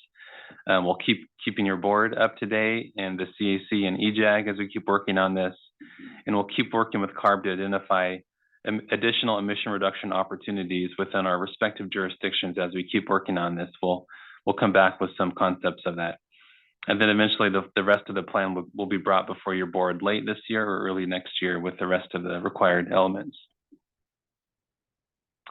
So I did want to note a few other things in addition to this plan that we're continuing to work on that's related to PM 2.5. And one of them that you're aware of is the contingency measure requirement. Just a reminder of what we've done so far for PM 2.5. Back in May of this year, both us and CARB submitted a SIRP revision to EPA that addresses EPA's recent disapprovals for contingency for PM 2.5 based on recent adverse court decisions. This included amendments to our District Rule 4901, wood burning fireplaces and wood burning heaters, to incorporate a contingency measure. Just a couple months ago, your board adopted amendments to District Rule 8051, open areas, to also bring in a contingency measure for PM 2.5 into that rule as well.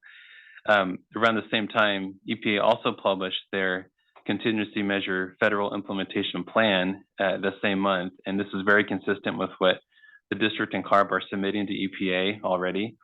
And having EPA approve of these submittals really is critical to avoid the imposition of highway sanctions that could come into place by the end of this year. So EPA is working hard on this. CARB is also planning to adopt a smog check contingency measure next week at their board hearing that will also contribute towards PM 2.5 contingency requirements. A few notes here regarding our serious attainment plan for the 1997 annual PM 2.5 standard. We wanted to let you know that in July of this year, EPA did propose approval of the plan elements that we submitted to them through a SIP revision that we worked on back in 2021 with CARB. There are sanctions clocks running for this with EPA's disapproval that happened in November 2021. So this submittal that EPA has that they proposed approval on would take care of that, which we're watching closely for that final approval. Wanted to note too here that in parallel to this planning work, we're also looking very closely at our air monitoring data from the past few years to ensure that we're attaining the standard, and we'll continue that analysis over this next year here in 2023 to see if we can show that we've attained this 1997 annual standard. Some work we're doing on what's called a maintenance plan. So after you attain a standard, you're required to put together what's called a maintenance plan to show that you will continue to stay in attainment of that standard in the coming years. So we're working on that for both PM10 and for the 97 24-hour PM 2.5 standard that we attained a couple of years ago. So that work is ongoing. And then finally, the new revised federal PM 2.5 standard. So in addition to all this work, as we know, EPA is considering setting a new PM 2.5 standard. Lowering the annual standard is likely what will happen. to more stringent levels. This was announced in January 2023, and they could finalize this by the end of this year or early next year. Once they do finalize that, that would trigger a whole new planning process, similar to what we've talked about here, but for that new standard, setting up a timeline for the elements and our work on that will begin at that point as we pull together something for that new standard. And of course, with all this work, it's just becoming more and more clear that we cannot attain these federal standards without significant emissions reductions from federal sources of pollution, mobile sources, specifically trucks, trains, other mobile sources. Their piece of the pie continues to get bigger and bigger from the federal side, especially as the state's emissions that they have jurisdiction over continues to shrink in the future with their state sub-strategy. The federal piece of the pie gets bigger and bigger. So it's really critical that we continue to work with them, advocate for state and federal action to get these emissions reductions from federal sources and to get the funding needed to help support emissions reductions from these areas.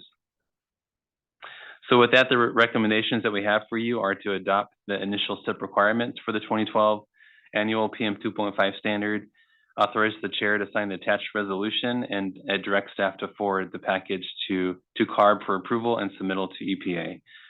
And that's it for the presentation. We'd be happy to answer any questions. Any questions for John? Yeah. Member Rickman? Thank you, Chair. You just mentioned with the new federal guidelines coming out, how are we supposed to meet those? Mostly when you're talking about mobile emissions, when you're having big rigs coming from out of state. I mean, you can't regulate vehicles out of your state. So, I mean, wouldn't that affect interstate commerce and so on? So how do we go about doing something like that? Mr. Chair, just a quick response. That's a great question. You know, I think that you know, we already have a lot of difficulty, as you just heard, and working on a plan for the 12 micrograms standard, which is the 2012 standard. That new plan, as you hear about that plan in the coming months, you're going to hear, you know, quite a bit about, you know, that the prospect of meeting that standard, and ultimately, you know, we think we'll be able to pull one together. But it is very challenging as you keep, you know, there's no more low-hanging fruit. We're at the very top of that tree in terms of what we could do. So we've been communicating the need for assistance. So if there is going to be a new standard, you know, it's everything from how the forests are managed, you know, which contributes to PM 2.5, to the federal mobile sources, to funding, to addressing, you know, even some of these area sources that John was talking about earlier, as far as the inventory. There's no way actually that we're going to be able to meet that standard without a lot of assistance from the federal government. And so we've been very clear about that in terms of how challenging that's going to be, and how much help we're actually going to need, and really just deliberate whole of federal government attention to not only establishing the standard, which obviously goes through a process. It's a health-based analysis. In that analysis, a consideration for implementation is not the consideration. It's driven by health science and the health impact and benefit of a standard. But what's really important, though, from our perspective, is that we do need implementation help, and we need a very deliberate set of actions, you know, that would go along with any new standard that would make sure that we get that investment, that we get the science and all the help that's needed, so that we're not setting the region up for an inability to perhaps meet that standard. So that is a very good question, and something that we've been communicating to EPA, and in the hopes that we can get that, as they consider a standard, that level of help. That's Amir. Last question is, why don't we hold the Bay Area to the same standards that we have here in the Valley, since, you know, we're getting a lot of that pollution and it's not originating from here. So what's the reasoning behind that?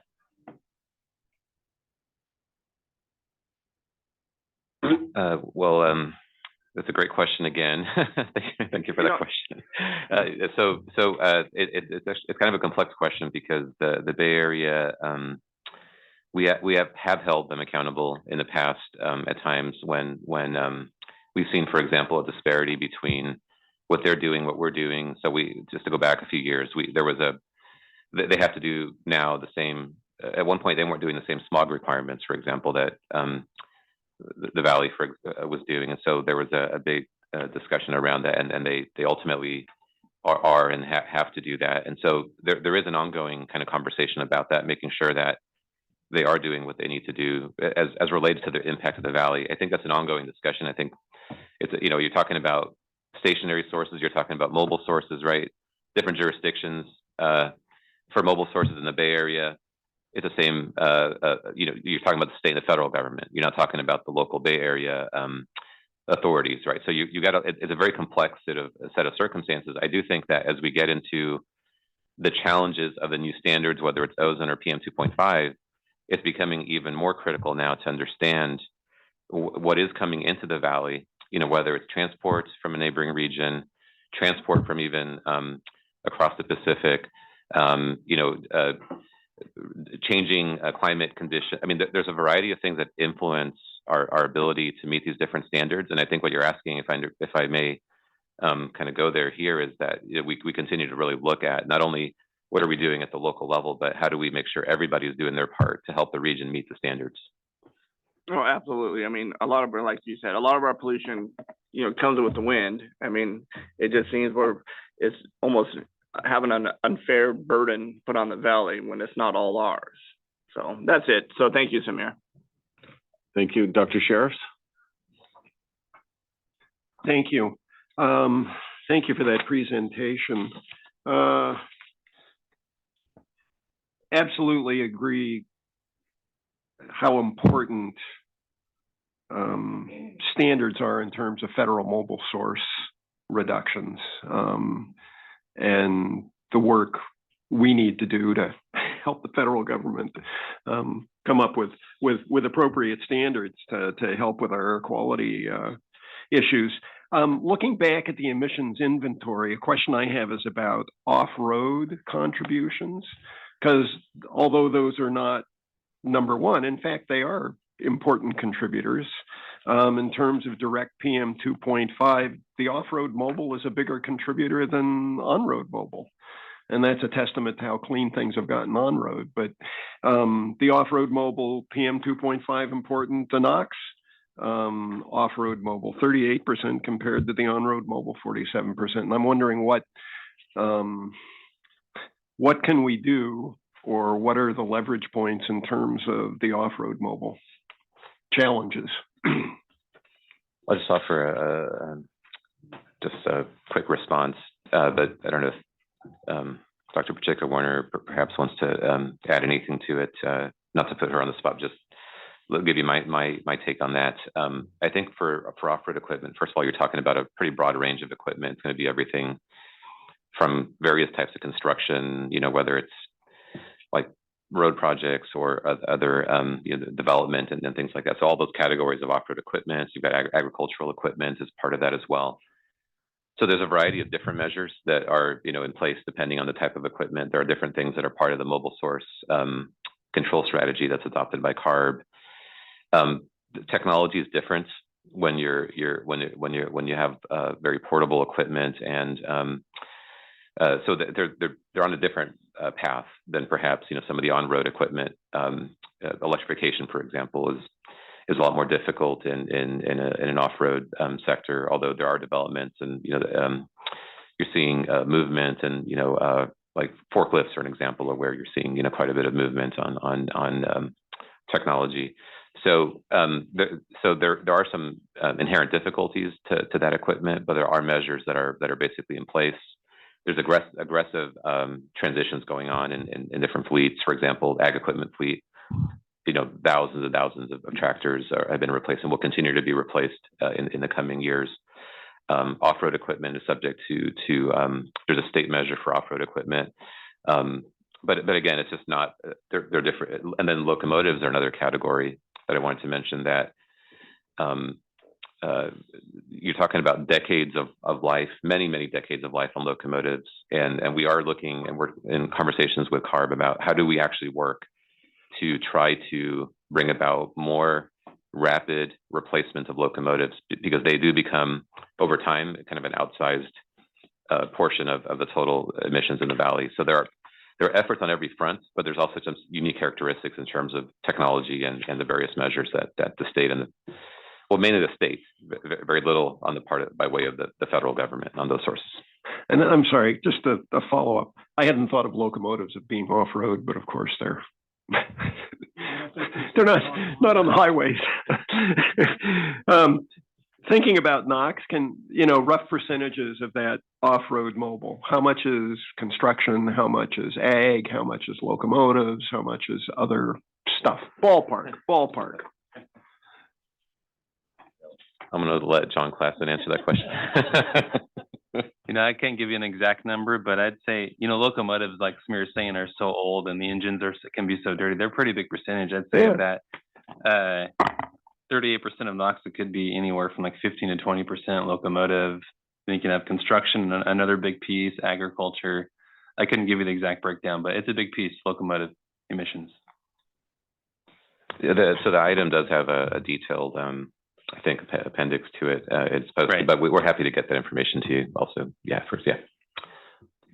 Thank you. Member Mendez? Yeah, I've got a little bit more of a simplistic answer for Supervisor Rickman's question, and it's about Lucy holding the football. Why does Lucy pick the football up? What we need to do is get rid of Lucy, and we need to get rid of those people in Washington, D.C. that are making these ridiculous, deals, because really we need Congress to go back and look at the Clean Air Act and actually put legislation in that says it's supposed to be this, and not give bureaucrats the chance to actually run the government. And that's basically what the simplistic answer is. Don't let Lucy hold the ball, get somebody else to hold the ball, because they keep moving, not only holding the ball, they keep moving the goalpost. When we get to the goal line, they move it 10 yards back or 20 yards back. So that's a simplistic answer, Supervisor, for that question. Thank you very much. Dr. Pacheco Warner? Yeah, thank you, Chair. I have two questions. One on the initial public process.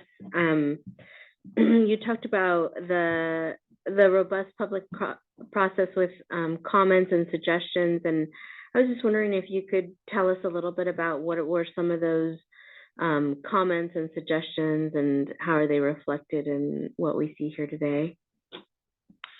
So during the workshops that we had, of course, every workshop that we have is always a time at the end for any comments or suggestions. We always do that for every workshop. So we got some thoughts along the way for different control measures that we've considered. And then we have an opportunity for people to submit written comments if you want to submit like a letter describing some of their thoughts. So we included that as well in this package here. And that comment, one written comment we had was focused on building electrification, which we'll continue to consider in the development of this plan. So all the comments that we got, that really helped us put together our backup analysis. And our rules are so stringent already because of past plans that we've had to put together. It was more of a straightforward analysis to show that we're meeting those backup requirements because we've been approved to be backup in past plans from EPA. So it's really the next step where we have to do an additional analysis of further controls that we can take a lot of those thoughts and incorporate that into what else we might be able to do. Yeah, and I think looking ahead, my other question was on the looking ahead on the public process. I know you talked about the additional public workshops and some of the work with CARB. Given what we've already been through with planning, is there an opportunity to front load some of the collaboration with EPA, and so we're not surprised and bringing them along in this process as well? I'm trying to understand. I don't want to answer a different question. Just but like, is there an opportunity to hold joint workshops, or so we're all on the same page of what we're hearing from community and the Yes, feedback, you yes. know, so. Yes, it's no, not I think just that's a us at great the table, suggestion. but I everybody. think with this last leg of the plan, or I would call the more significant portion of the planning process, you know, I definitely think that and in fact, also with past practice, I think we should be doing those workshops jointly with CARB and also with EPA at the table. That is something that we've done before that we absolutely will want to do, so that it is a joint plan at the end of the day. You know, it's a district and CARB plan going to EPA, but EPA has thoughts as well. So I think that is something that we absolutely would want to do, and that, you know, so that we're not talking, you know, past each other. And so we look forward to actually having that level of interaction. And I do want to make sure that it was clear that John was mentioning that there is a pretty brief appendix, because we actually didn't get a lot of comments, but as part of the package, you can take a look at those. He brought up one example, but for your reference, you can take a look at the package. I mean, we generally did not get a lot of suggestions, we'll continue that process as we keep moving forward with the public process. Thank you. Thanks so much. Thank you very much. Member Robinson? Just to piggyback on Supervisor Rickman's comments, is the EPA or CARB even measuring what's coming across the Pacific? Just for a basis of discussion of what potentially gets here. Same with the Bay Area. I mean, are we even measuring what potentially is coming from them to us to start the conversations?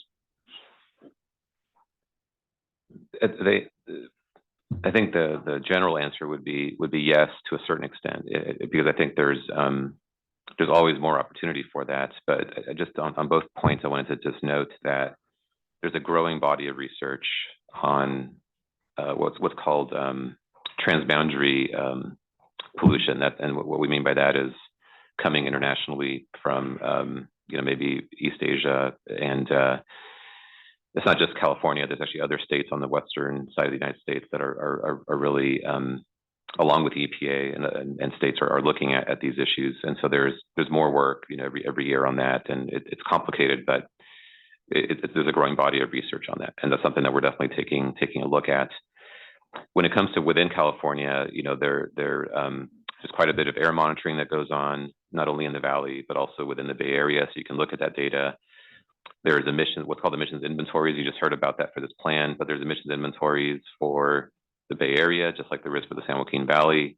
So and then there's extensive modeling that gets done. And John hit on that a little bit during his presentation, but in this plan, you know, when you do the modeling, you're looking at it. It's not even just the Valley. You're looking at it from a kind of a broader range, because you really need to understand what's happening with different sources of emissions.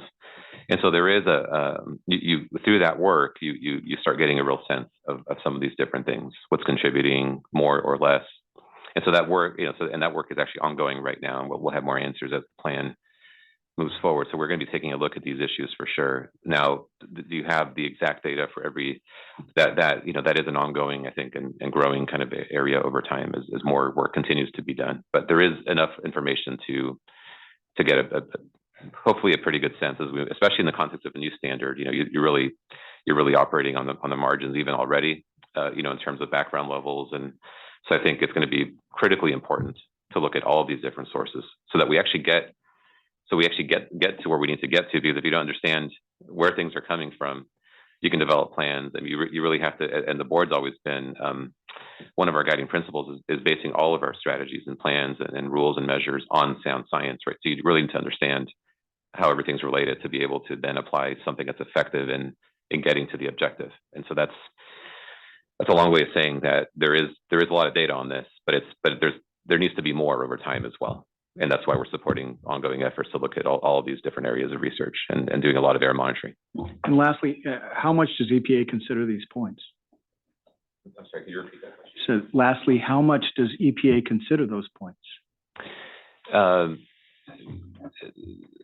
think it's kind of hard to say. You know, it kind of just depends, maybe, is the answer. So I think that in certain situations when the evidence has been there and there's, you know, and it's been overwhelming, I would say that the standard very often with EPA is that it has to be overwhelming evidence, you know, would say an impact from another region or, you know, something along those lines. There's been cases where you can actually develop strategies that take that into account. So there are mechanisms for that, but they're very, very difficult to use. And you know, you hear, for example, terms like exceptional events are something with wildfire season, and how do we look at those impacts from growing, you know, fire impacts? And that's another area where states and EPA are in an ongoing way looking at, you know, how do you model those emissions? How do you take a look at those? So it's this is a very complex area, as you can note, and I wanted to make sure the board was clear also as we have these conversations that this is not the plan before you today. So just want to, you know, reiterate a point that John was making, just so there's clarity around what the recommendations are. These are the initial elements of the plan, but the actual modeling, the attainment we call it an attainment demonstration. Now, these are kind of insider terms, but I wanted to, for the public and for the board's benefit, be clear. That's where you show over time with different measures when and how are you able to meet the standard. Those are elements that will be coming back to the board through a public process at a later time. So I just wanted, this can be pretty, there's a lot of terms that are used in this process. I just want to be very clear about that. Thank you. Vice Chair Lewis? Thank you. I actually had a statement, but I'll reserve that for my closing comments. But in general, between all the air boards that are around us, LA, Sacramento, the Bay Area, East Bay, and whatever other ones that are near us, how are we faring in comparison to them? Are we doing a lot better as far as our numbers are concerned? A complex question, but I would say generally we're the most stringent region in you know, basically across, like from a regulatory perspective. And then we have incentive programs, as you've just heard, that we're nation leading, you know, when it comes to those types of programs as well. Now but the neighboring regions, I mean, to be clear, the South Coast Air Quality Management District has an ongoing and continually more stringent, you know, set of regulations for their sources. There's a different mix of sources also between the valley, between the Bay Area also has regulations, by the way, on a variety of sources, refineries and other sources. So I just want to make sure it's clear here that, you know, there is regulatory work that goes on in the other areas as well, but there are emissions and there is transport, and so they're kind of two different, you know, they're related conversations, but we do, and you've heard this before, and you're going to hear more about this as the plan moves forward in front of the board. We do have the most stringent measures. It's a technical definition, you know, here in the San Joaquin Valley. We have rules on various industrial categories. We're actually re-looking at those again in this plan to see if there's even more opportunity. And, you know, we're very stringent in relation not only to the other neighboring regions, but across the country as well. And I know they probably have different measurements for what pollutions are being put out, but I guess maybe I'm just assuming, and I may be wrong in doing that the NOx and the SOx and the 2.5s and all the different things that are measured are numbers that come out. And I'm just wondering if maybe our numbers are looking better, being that we're in a bowl where some of these other communities are not in a bowl.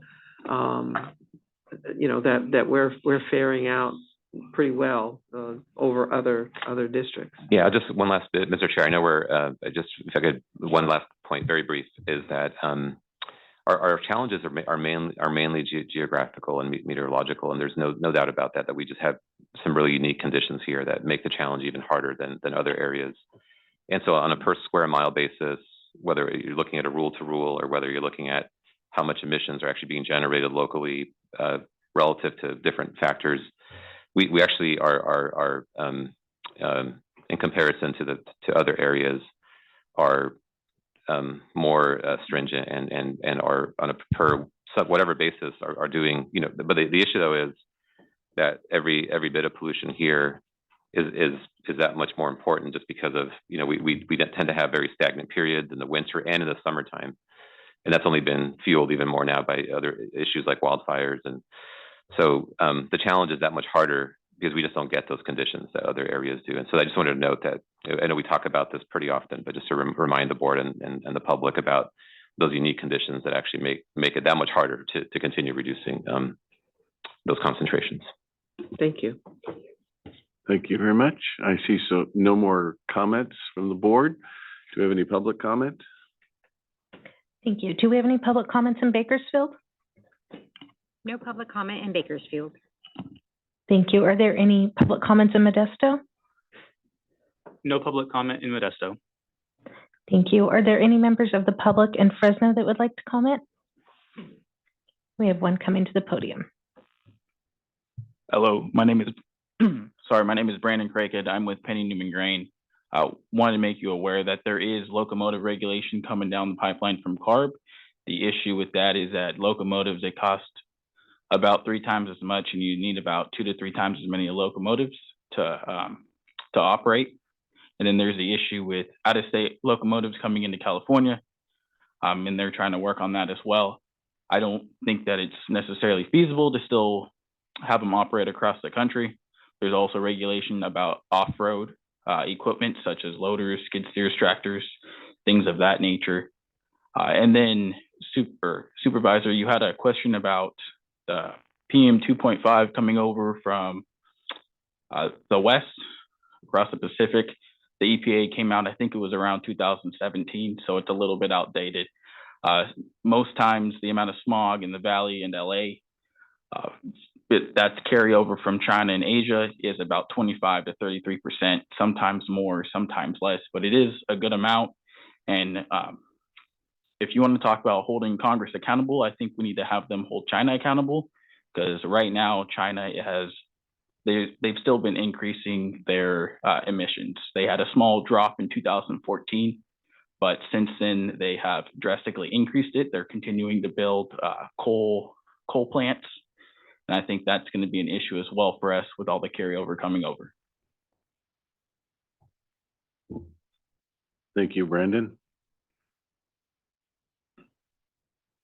There are no more in-person comments. We do have some online comments. First one is Samuel Delk. Welcome, Samuel. Good morning. My name is Samuel Delk. I'm a PhD student studying toxicology at UCLA. And I was proudly born and raised in Madera County with a passion for my home and a keen interest in its success. So accordingly, my goal isn't to dispute all of the fine details of the BACM analysis or the adoption of the 2012 PM 2.5 standard, but instead to highlight a system of regulations and restrictions that may hurt our local economy with no tangible benefits to human health. Now, I'm not here to advocate for unrestricted manufacturing, agricultural, or industrial practices that lead to the air quality like is seen in China or India, as has been discussed previously.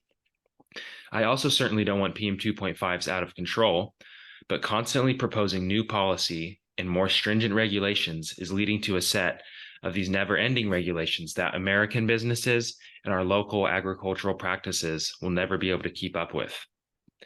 Furthermore, it is unclear whether the new policy proposals will have a measurable effect on human health.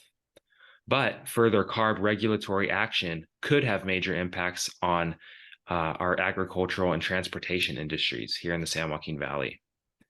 Many of these regulations would not only hurt our already struggling economy, but also give an advantage to competitor nations like China or India, which are manufacturing powerhouses that are unbound by such regulations. And when the levels of major air pollutants like PM 2.5s are nearly 5 times higher in these nations, it doesn't make sense to restrict our own emissions further, especially when our levels are relatively so low and further reductions may be difficult to attain. Epidemiology can only provide correlative data, and with such low atmospheric doses, it becomes very difficult to attribute any negative health effect to any given pollutant. And conversely, the toxicological data often has to use physiologically irrelevant doses in order to see an effect, whether that be in vitro or in animal models.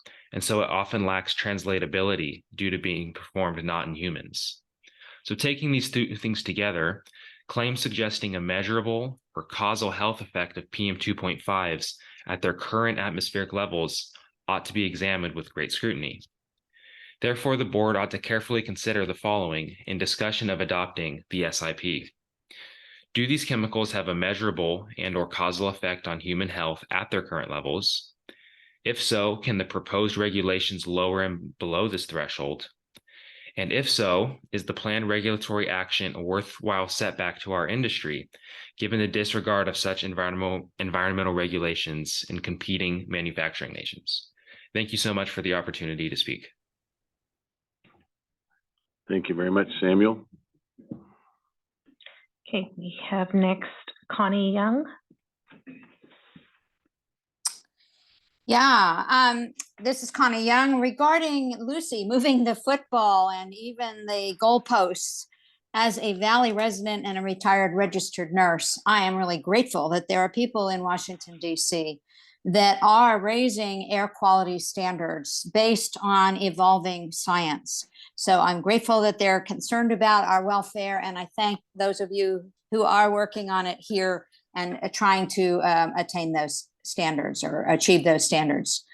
I noticed in your information about PM 2.5 that you didn't, the health impacts of it, that there was no mention of its impact on the human brain, but I think that needs to be included when you're talking about the health impacts, because that's a concern to people nowadays and to scientists. And finally, your concerns about pollution drifting in from other regions in the country and even from overseas would be partially addressed by putting a fee on carbon pollution, such as is being proposed in the Energy Innovation and Carbon Dividend Act that I mentioned earlier. It would also impose a carbon border adjustment mechanism, which would be essentially a tariff at the border, which would encourage manufacturers in other countries to clean up their manufacturing and therefore reduce their air pollution as well. Thank you. Thank you very much, Connie. Okay, next we have Perry Ellerts. Hello, Perry. Good morning. My name is Perry Ellerts. I'm a staff attorney with Leadership Council for Justice and Accountability. There has been effectively little improvement in the annual PM 2.5 readings in the Valley in the past decade. The Valley's design values from 2011 to 2013 was 18.1, and the Valley's recent released design values from 2020 to 2022 was 18.8 micrograms per cubic meter. The inability for the Valley to meet the NAAQS standards has had devastating implications for Valley residents. Exposure to PM 2.5 penetrates deeply into the lungs and can enter into the bloodstreams, causing significant respiratory and cardiovascular problems, which fall disproportionately on people of color, as well as seniors, children, and those with pre-existing conditions. It's imperative the Valley Air District adopt a strong and evidence-backed SIP. In regards to the emissions inventory, the Air District must update its inventory to account for recent studies clarifying that soil NOx emissions are greater than the current inventory acknowledges. The Air District cannot simply recite scientific uncertainty to evade the statutory duty to update regulations. Pertaining to the precursor demonstration, the SIP incorrectly finds emissions of ammonia do not contribute significantly to PM 2.5. This finding is incorrect because it assumes very low soil NOx emissions. And second, Valley is incorrect in stating it cannot decrease ammonia emissions by 30%. Ironically, the district's low predictions about the effectiveness of ammonia interventions are in stark contrast to its own analysis of its Rule 4570, which regulates VOCs on CAFOs. That rule consists of a menu of potential control measures from which farmers may choose. In the context of promoting the effectiveness of this rule in regulating ammonia, the district estimates that many potential interventions, such as reducing crude protein and incorporating manure in the soil, have a very significant impact on ammonia emissions, even though the rule does not make these controls mandatory. However, in the precursor analysis, by contrast, the district claims that making those same regulations mandatory, more stringent, or apply more broadly somehow would have zero impact on ammonia emissions. Lastly, the plan fails to implement the best available control measures. Leadership Council and other CBOs have submitted extensive technical comments describing ways in which the district rules can and should be improved and strengthened. These suggestions include ISR improvements, Rule 4570 improvements, soil NOx regulations, pesticide controls, and phasing out unnecessary residential wood burning. We ask the district strengthen the SIP in order to hopefully one day reach attainment for the betterment of Valley residents' health and well-being, and I thank you for your time. Thank you very much, Perry. Okay, next up, we have James Enstrom. Welcome, James.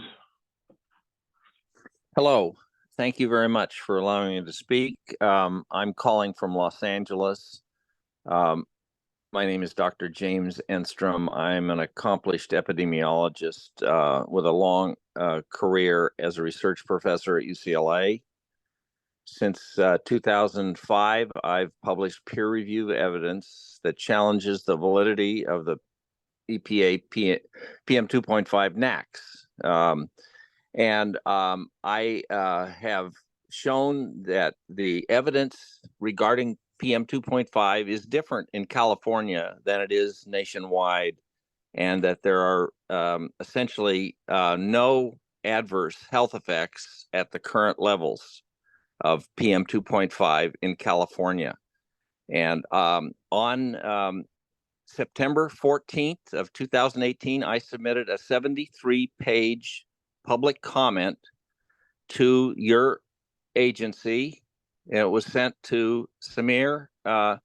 This comment detailed tremendous evidence that I've presented over the last 15 or more years to CARB, to EPA, and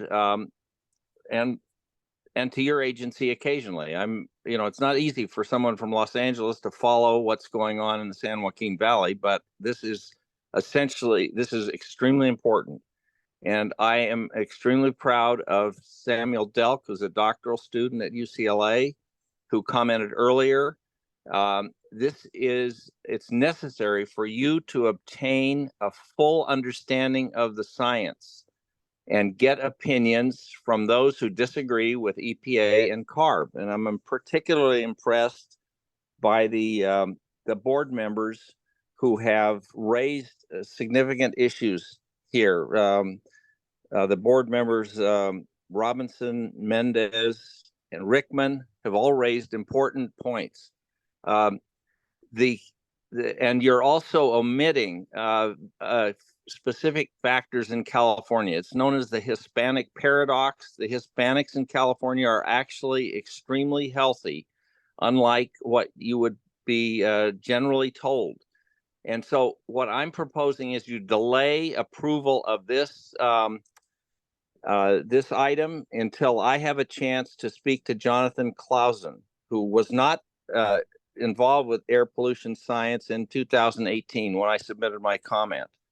And I believe that if you allow me a chance, and you allow other scientists I know to give you a chance, we can make progress on improving the regulatory policy, particularly in the San Joaquin Valley. Thank you very much for allowing me to speak. Thank you for calling in. Thank you. Next, we have Janet Dietz-Kamay.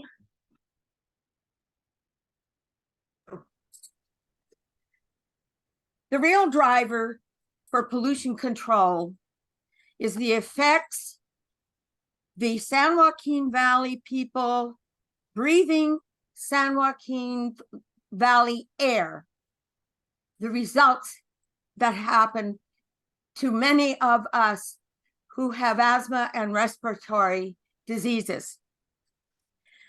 I am the canary in the coal mine. When I first moved here, I suffered from sinus and bronchial infections requiring antibiotics to clear them.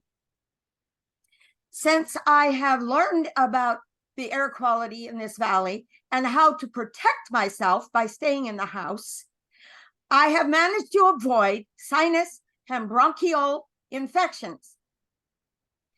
The American Lung Association produces a report, an annual report, that addresses the health impacts on people here living in the San Joaquin Valley.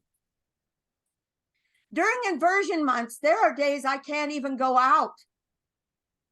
The PM 2.5 is too high for me. PM 2.5 causes in me infections. Ozone at elevated levels, above moderate, I cannot breathe in ozone. Now, I would say that is a physical reaction to this air. That's how I look at it. And there are others in this valley who are suffering from this air. We have suggested, many of the advocates, to ban wood burning during winter inversion months, where the air is pushed down to breathing level. There are all of us here in this valley, one way or another, suffering from the pollution level. Today, I got a warning at 10:45 that PM 2.5 is at level 3. Level 3 is bad for those of us who are affected by the PM 2.5. This is a serious situation based upon people breathing air that is polluted. Look at the American Lung Association report to see the effects the air here has on people living here. Thank you. Thank you very much. Janet? Thank you. Next up, we have Thomas Mins. Yes, Thomas Welcome. Mans here, resident of Fresno County. Good morning, ladies and gentlemen. I just have to note, looking at the emissions inventory, that once the burning of ag waste is curtailed post-2024, the combined emissions from residential wood burning constitute the largest wintertime source of directly emitted PM2.5 impacting the San Joaquin Valley. Especially looking at the ensuing years of 2025 through 2031, according to this revised emissions inventory in this plan that you're about to adopt, there is no measure to reduce the average 5.5 tons of directly emitted PM2.5 from residential wood burning. It's emitted into the valley air each winter day. Now that's a lot of soot, 5.5 tons a day, that you and your fellow board members could prevent folks like me from breathing with a permanent ban on non-essential residential wood burning. And it's sad to me, sickening, quite literally sickening, that such a control measure hasn't been included in this plan, at least as a contingency. Now, I think we make a fundamental error regulating wood smoke in the way that we do, given the greater threat to public health that it constitutes. Cigarette smoke contains many of the same pernicious compounds, but as I'm sure you're aware, EPA tells us that an equal amount of wood smoke is about 12 times worse in terms of its ability to cause cancer. Now, whether you agreed with it initially or not, I venture to say that we're better off that the citizens of this state have banned the use of tobacco in public meeting rooms. So imagine, ladies and gentlemen, if instead of breathing the filtered air in your meeting room today, that tobacco smoking were allowed until PM2.5 levels rose to 12.5 micrograms per cubic meter, at which point pipes and cigars would need to be extinguished, but low tar cigarettes would be still allowed till levels rose up to 35 or 65 micrograms per cubic meter. And that would be absurd, right? So why allow something that's 12 times worse right in our neighborhoods where we live and breathe, especially on winter nights when a secondary inversion is pressing all that soot down to ground level where we can't escape it. Ladies and gentlemen, I beg you to consider doing what is in your power to do and prevent this continued assault with no end in sight on the public health of Valley residents. Thank you. Thank you very much, Thomas. Thank you. We have Cynthia Pinto Cabrera next. Welcome, Cynthia. Hi, good morning. Cynthia Pinto Cabrera with the Central Valley Air Quality Coalition and Madera County resident. Thank you for all the work so far that's been done on this plan so far. I know we've attended a few of the workshops that John had mentioned, but I wanted to reiterate and let the board know about some of the, continued areas of interest that many advocates still have when it comes to emissions inventory, precursor demonstrations, and the background analysis. We really believe Valley Air District needs to focus on issues that are within its jurisdiction, including but not limited to things like soil NOx, as my colleague Perry Ellerts had mentioned. Soil NOx is really important. And there's a lot of research that needs to be reviewed and considered within this plan. And we really believe that this issue needs to be taken a little bit more seriously when there's research that suggests that as much as about 50% of the soil NOx levels could be up to 50% higher than what is actually being reported to the state level. So I think we need some clear answers there. In addition, we also need to be regulating ammonia in order to ensure that we are getting all of the emissions reductions possible and available. We are in a public health crisis, regardless of what is happening. Our PM 2.5 levels are extremely high. People's health is incredibly at risk, and we really cannot afford to continue to not meet standards. So we really urge the Valley Air District to look at things like ammonia and soil NOx and really push for ways to improve enforcement within rules and regulations.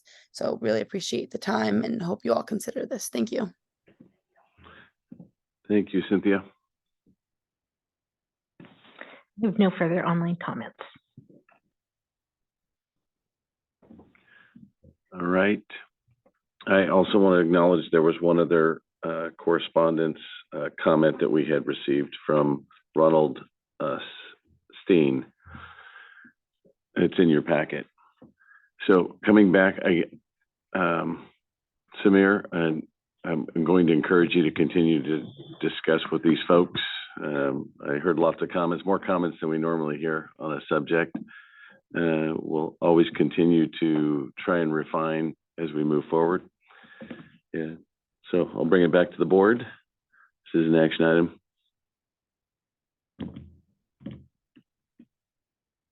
Boy.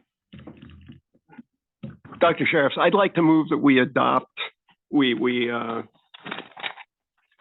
there's some recommendations here from staff at the end. And I would move we accept the recommendations of staff on this item. And I just want to, from a health standpoint, page 4 looks at the health effects of air quality. This is very hard work we do, but it is absolutely important to the health of the Valley residents.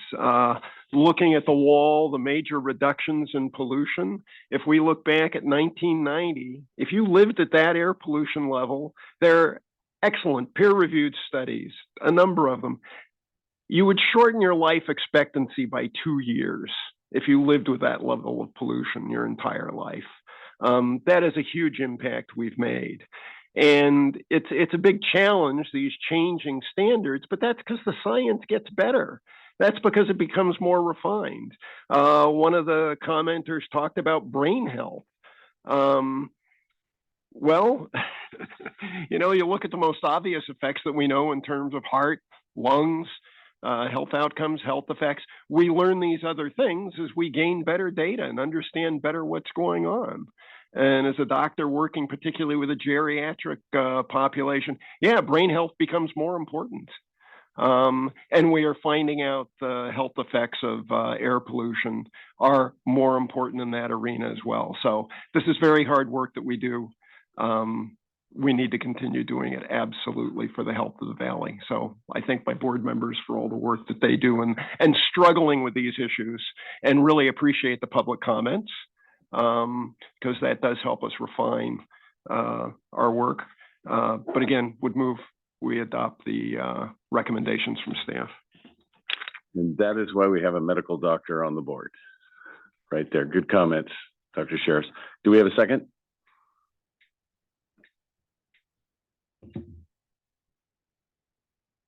I'm going to second the motion. Call to the roll, please. I had a question, Mr. Chairman. Yes, sir. I just wanted to know. I'm sorry. Sorry. Go ahead. No, it's my bad. I missed your name. I'm sorry, Supervisor. I just wanted to see if Samir or staff would like to comment on any of the comments that we received. Thank you. Mr. Chair, if I could provide a brief response, if you'd like me to. Yeah, go ahead. Yeah. Well, first, I just want to thank all the commenters. I think it's tremendous to see the various perspectives, and really appreciate people taking the time to provide their thoughts. I wanted to make sure it was clear that there's going to be a lot more engagement on the actual plan, which includes the attainment demonstration and looking at the various measures at the local, state, federal level. There's going to be a lot of conversation about that. A lot of the comments, I think, were focused on looking at that. So that's number one. Number two, we'll definitely follow up with commenters, Mr. Chair, as you had noted. That is part of the ongoing engagement. So we'll certainly be happy to continue the conversations with various folks, and really appreciate new doctoral students joining us in these conversations. So definitely gratitude, and just encouraging that engagement. There are going to be workshops and other opportunities for those types of conversations to be happening across these different ideas that were raised today.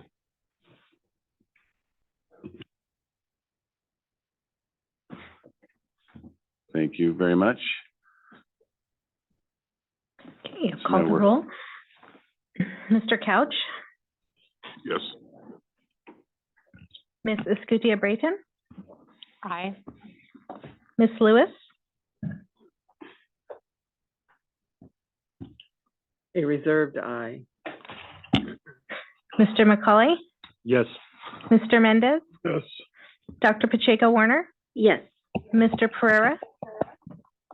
Aye. Mr. Preciado? Yes. Mr. Reyna? Aye. Mr. Rickman? Yes. Mr. Robinson? Yes. Dr. Sheriff? Yes. Mr. Chiesa? Yes. Through the chair, motion passes. Thank you very much. And thank you, John. Move on to item 11, receive and file the 2023 annual report on the district's indirect source review program. This is not an action item, but we are going to have public comment. All right. Good morning, Chair and members of the board. Mark Montalongo, Program Manager, Permit Services Department.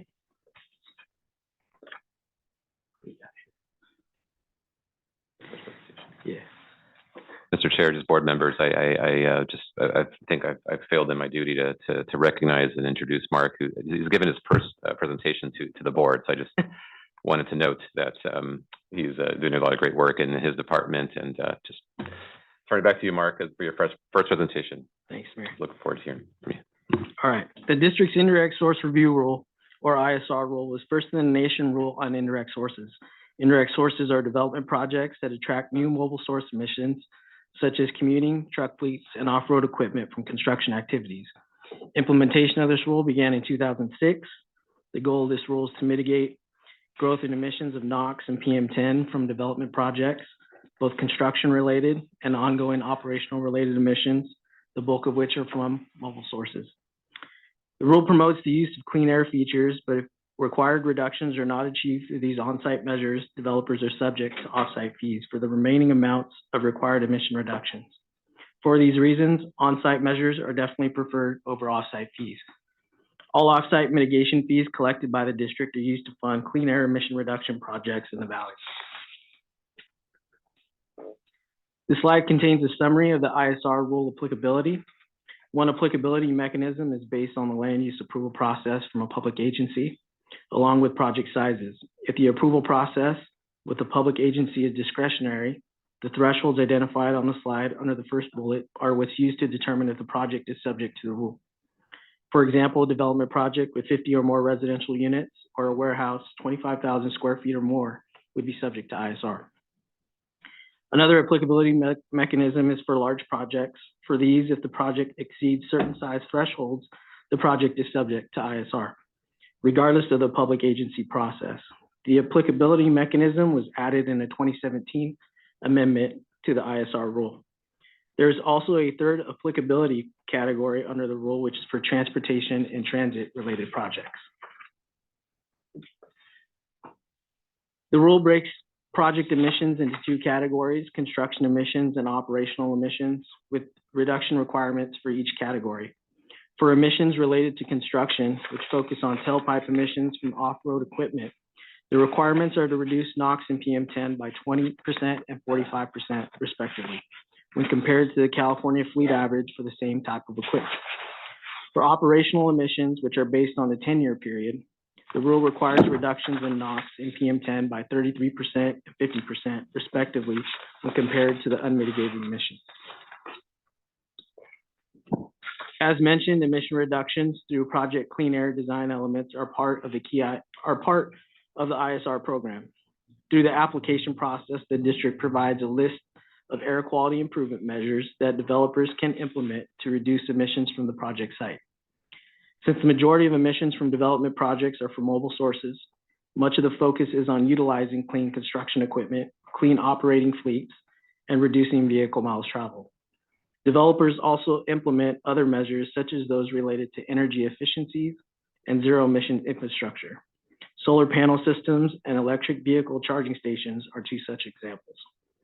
The benefits to implementing on-site clean air measures result in emission reductions achieved immediately and are permanent.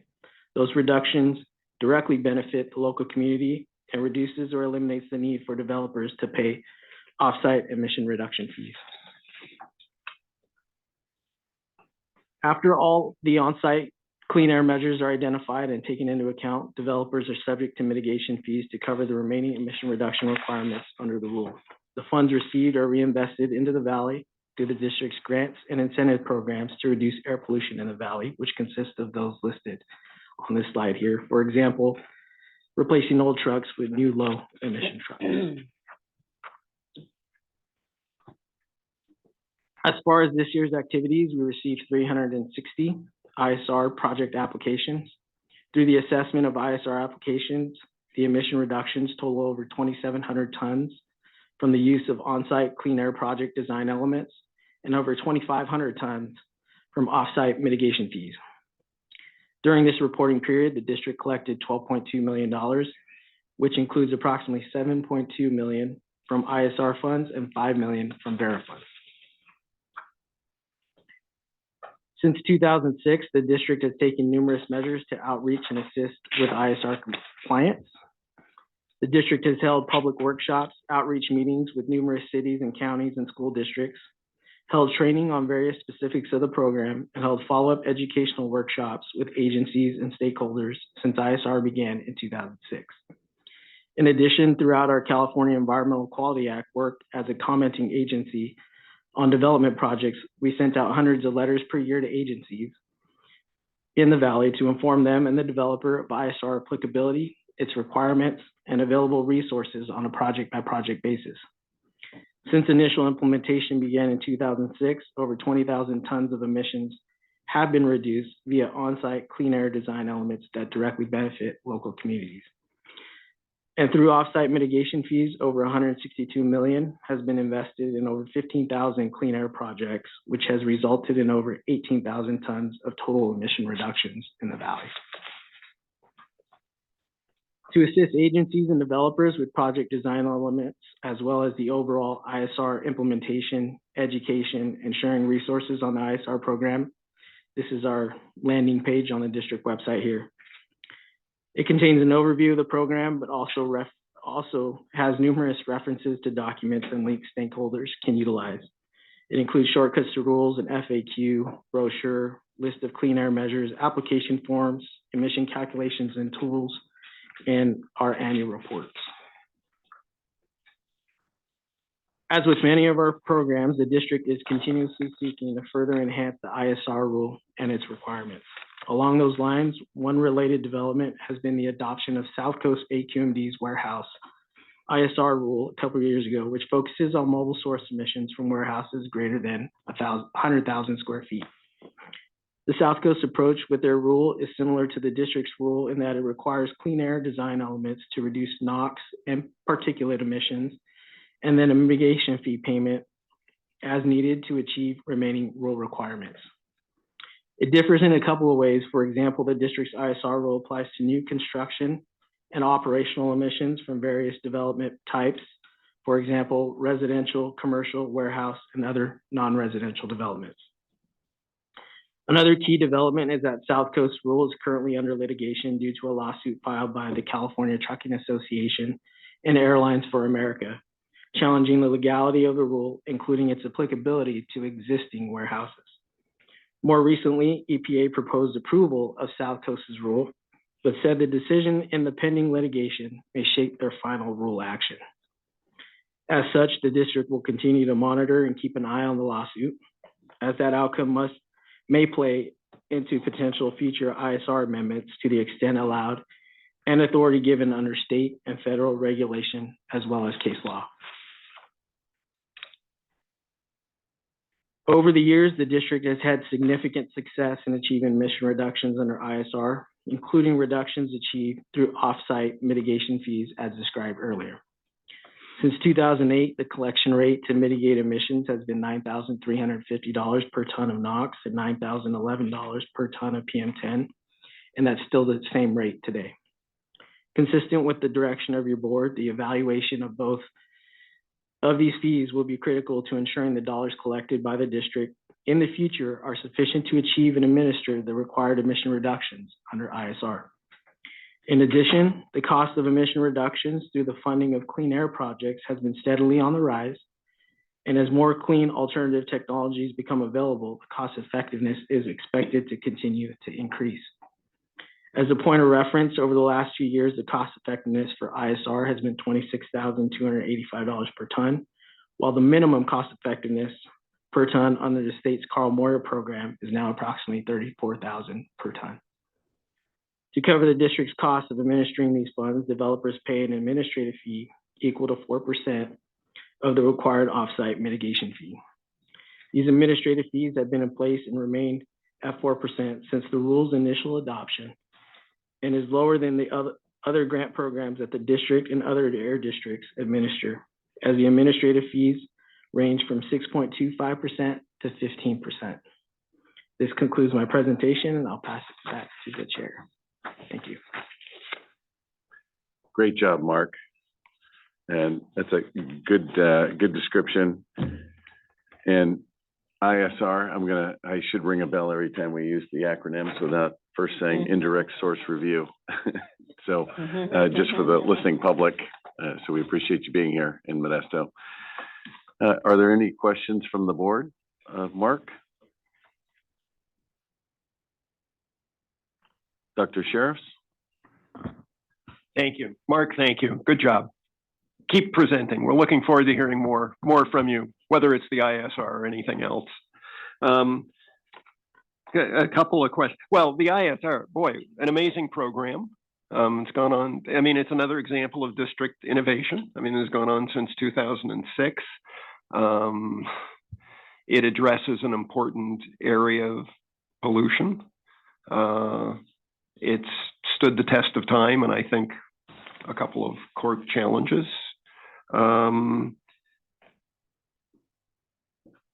You hate to mess with something that's successful, but one question that's raised and was raised by the last page of the presentation, well, how do we increase the effectiveness of this?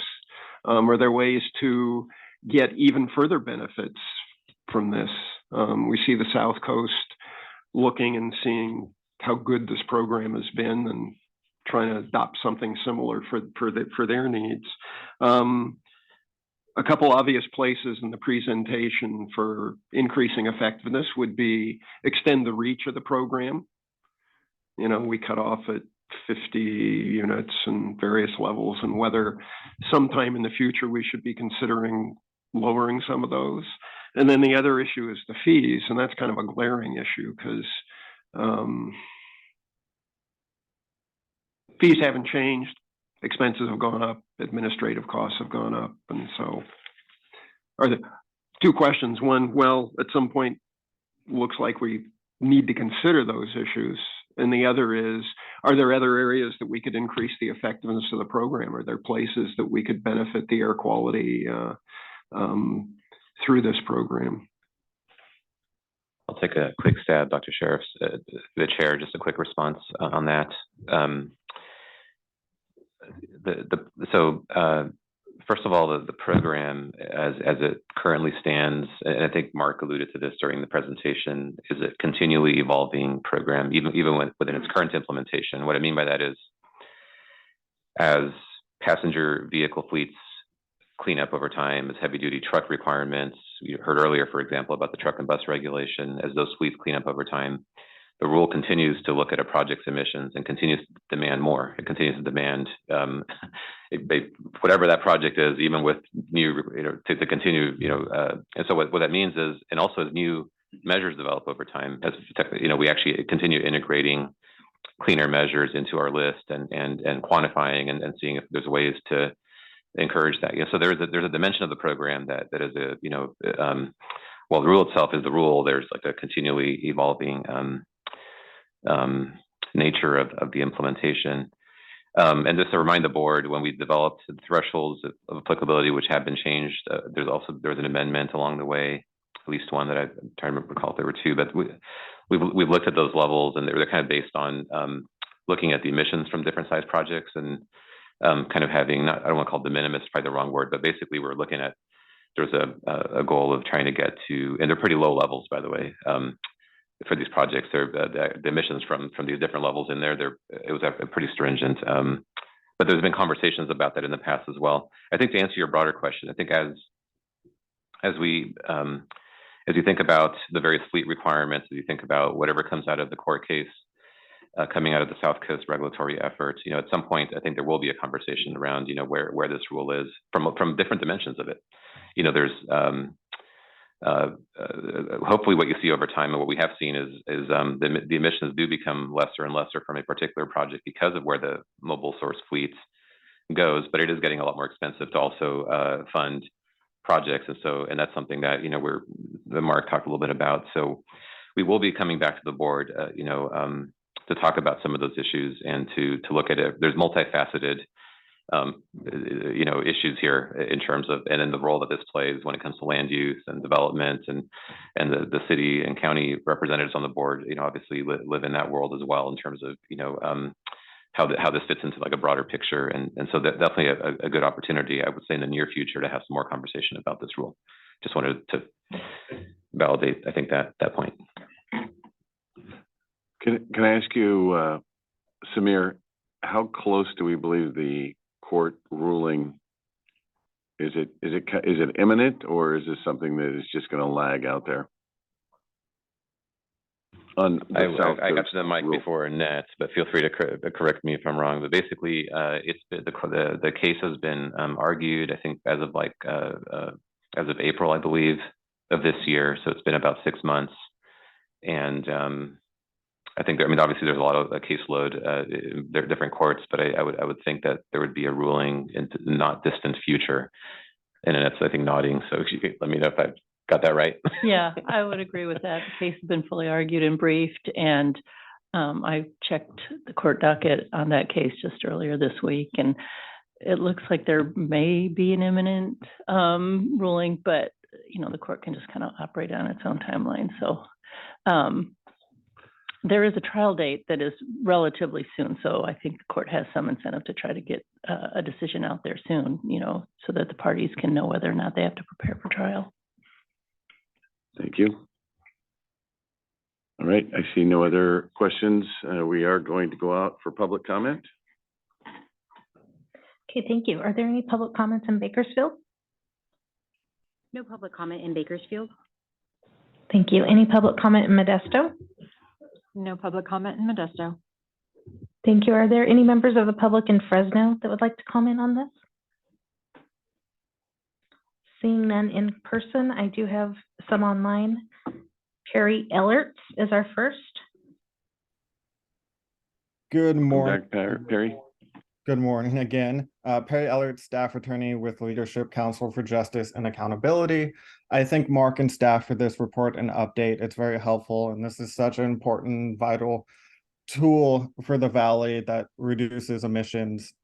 We would like to suggest that future reports include information regarding enforcement and compliance with the ISR rule. It would be helpful to know the number of enforcement actions the district has taken, if any, for non-compliance with the ISR. Leadership Council repeatedly sees both public and private applicants for major warehouses and infrastructure projects, especially Caltrans, assert that an air impact assessment will be submitted after discretionary approval or some future date, ignoring the requirement that it must be submitted before discretionary project approval. So we ask the district to continue to try to address this. Second, we ask that these reports include additional information regarding the Air District's comment letters on CEQA projects intended to inform developers and jurisdictions of the rule. It'd be helpful to know how many projects the Air District comments on which raise ISR, if that's, one comment letter per 1,000 projects, or if that's more in the line of 10 out of every 10 projects that come up. That would just be helpful information. Additionally, as the Air District monitors the pending litigation over the South Coast ISR, we ask that the district not delay taking action to ensure safe air for the SJV residents, and that it strengthen the rule by applying it to existing facilities, warehouses of 100,000 square feet, and require monitoring and reporting of actual truck trips, even from third parties. Leadership Council and other CBOs have commented on different ways that ISR can be improved, and hopeful to see those changes. In regards to South Coast pending litigation, as staff noted, the federal EPA last week proposed to approve South Coast ISR as part of its SIP, and stated EPA proposes to find the rule is not preempted, as the California Trucking Association suggests. We also ask the Air District continue to require on-site mitigation to the maximum extent feasible and avoid using VERAs, which can cause a pay-to-pollute scenario and pollution hotspots, which end up impacting low-income communities of color the most. If a VERA is needed, we ask the Air District to condition the agreement in a way that would prioritize that funding closest to the impacted community where the project is being placed. And lastly, we encourage the Air District to continue to look for creative and innovative ways to use the ISR and VERA funds to offset pollution, specifically in heavy polluted communities. This would also support compliance with the Air District's obligations under Government Code 11135 and Title VI of the Civil Rights Act. Thank you for your time. Thank you very much, Perry. Thank you. Next, we have Janet Dietz-Kamay. Thank you. As I have said repeatedly, in the quick ISR or any kind of reduction in PM 2.5 during inversion months, where the pollutants are pushed down to where we are breathing, a quick reduction is ban residential burning. In neighborhoods where residents have central heating and air conditioning. People in my neighborhood use their fireplaces constantly. And the only way that we can actually reduce that contribution to the air quality is to ban the use of wood burning devices, fireplaces, fire pits, etc. Now, we have had a large population move into our area recently from the Bay Area. As a result of COVID, people liked working on their computers, and so they moved here. And fortunately, we now have a large number of Teslas on our highways and freeways. So that, yes, we have a larger population and pollutants related to that, but many of them brought Teslas, which was a good thing. Thank you. Thank you, Janet. Okay, next we have Cynthia Pinto Cabrera. Hello again, Cynthia Pinto Cabrera with the Central Valley Air Quality Coalition, and just like to echo some of the comments of my colleague from Leadership Council. We need more available information on enforcement and compliance. We need Valley Air to be transparent and accountable to the Valley residents, as the agency and this board is first and foremost tasked as a public health agency to protect our Valley residents' health. Increased transparency is important, as Valley residents have expressed major concerns about warehouses as they're rapidly popping up in the Valley, predominantly in communities of color and low-income communities.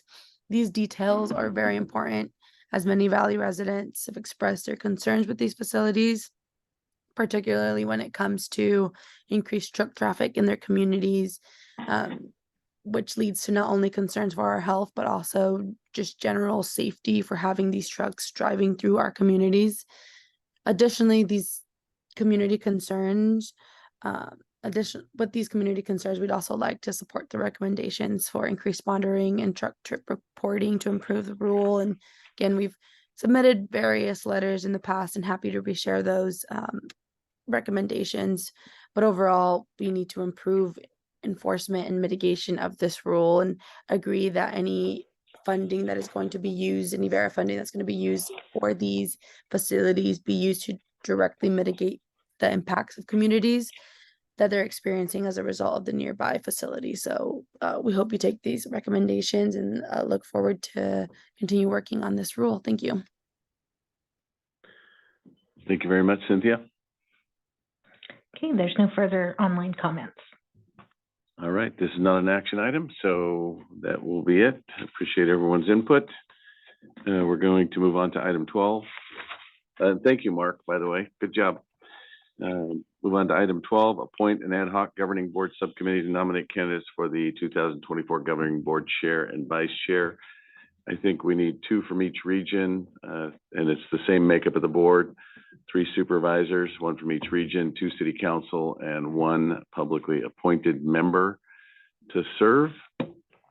Am I missing anything, Samir? No, Mr. Chair, just one other bit of information. Last year, just a reminder of who served last year, just to put that out there. Councilmember Bessinger, Councilmember Lewis, Supervisor Mendez, Supervisor Pereira, Dr. Sheriffs, and Supervisor Shuklian were last year's committee. And then the other thing is, I'm not going to go over it, but in your packets, one of the things that the board wanted to see in the policy was some discussion around, the upcoming strategic issues and challenges, so that when thinking about those roles, thinking about them with an eye towards what is facing the air district in the coming year. And just in the package, we identified some of the big things that are going on in the coming year. So we'll need basically volunteers, as you just outlined very well, very, very, very accurately. The policy has a kind of a makeup of this committee. The committee, their charge is to have nominations for the chair and the vice chair, to bring back to the board for action and a vote in December, at which, by the way, the board can also entertain whatever other nominations. And so it's not, the policy does not, is not prescriptive on, it is really just a way of trying to assist the larger board take this item up in December, so that we have these officers in place for the coming year. Okay. I'll turn it back to you for looking for hands, perhaps, on who may be willing to do this. So in the north, it was Rickman and Pereira had a conversation, and Pereira drew the short straw. So he's from the north. The central region, I'm just doing supervisors first, would be between Buddy, right, and I'll volunteer. Okay. Buddy, and then in the southern region would be David Couch. Is he? I don't know. Supervisor has to be a supervisor. All right. David is the chosen one. And now city. So I'm going to do this now. The appointed member. You're both from the Fresno area, correct? Yes. My turn, Okay. Chair. We talked about it already. Okay, so Dr. Pacheco Warner, so that takes the city member out of the central region. So we need a city member from the south and a city member from the north. No, so just, I'm sorry, but I think we're almost there, but basically it's one of the two governor appointees. There's only two of those members. So one of them, Dr. Pacheco Werner volunteered. So we have that appointment covered. And now what we need is, sorry, two city members. And let's see, I'm looking at the regional distribution here. That's one in the north and one in the south, basically, yes. Yeah. So I will volunteer for the north. Thank you. And then in the south, how many do we have in the south? Is it, here, You have I one, could- Councilmember Reyna Councilmember can't Reyna. wait to do it. Okay, thank you so much. I believe that's There you the go. 6 members, Chairman. That works perfect. Thank you for being willing to serve. No action, no comment. And do you feed them or is this online?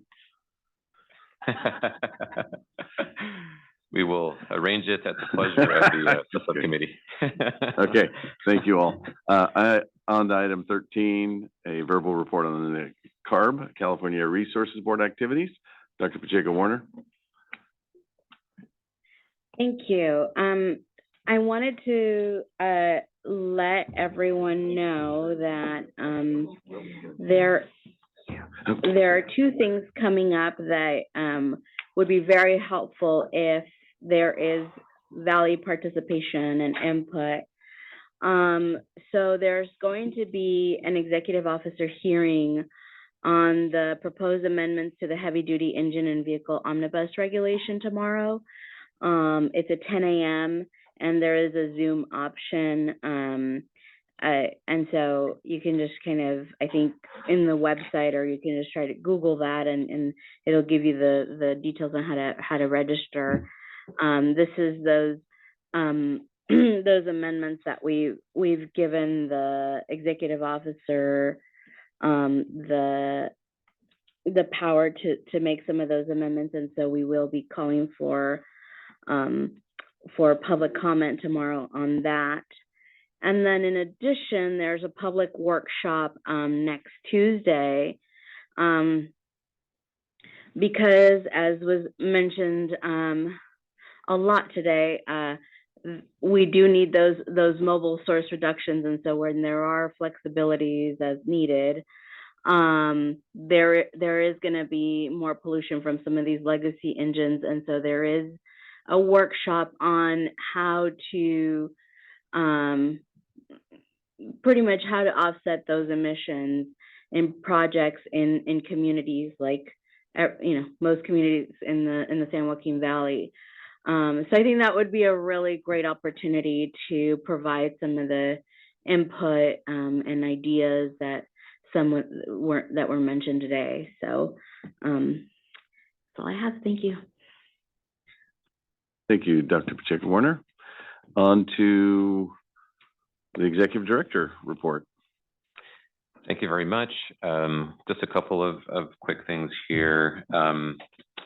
I did commit to responding to the concerns that were raised around the small truck fleet issues. There's a lot of concern in that area that we've been hearing. We've been working on this issue. I wanted to just provide assurance that we're not only aware of this, but we've been talking to fleets, communicating with CARB.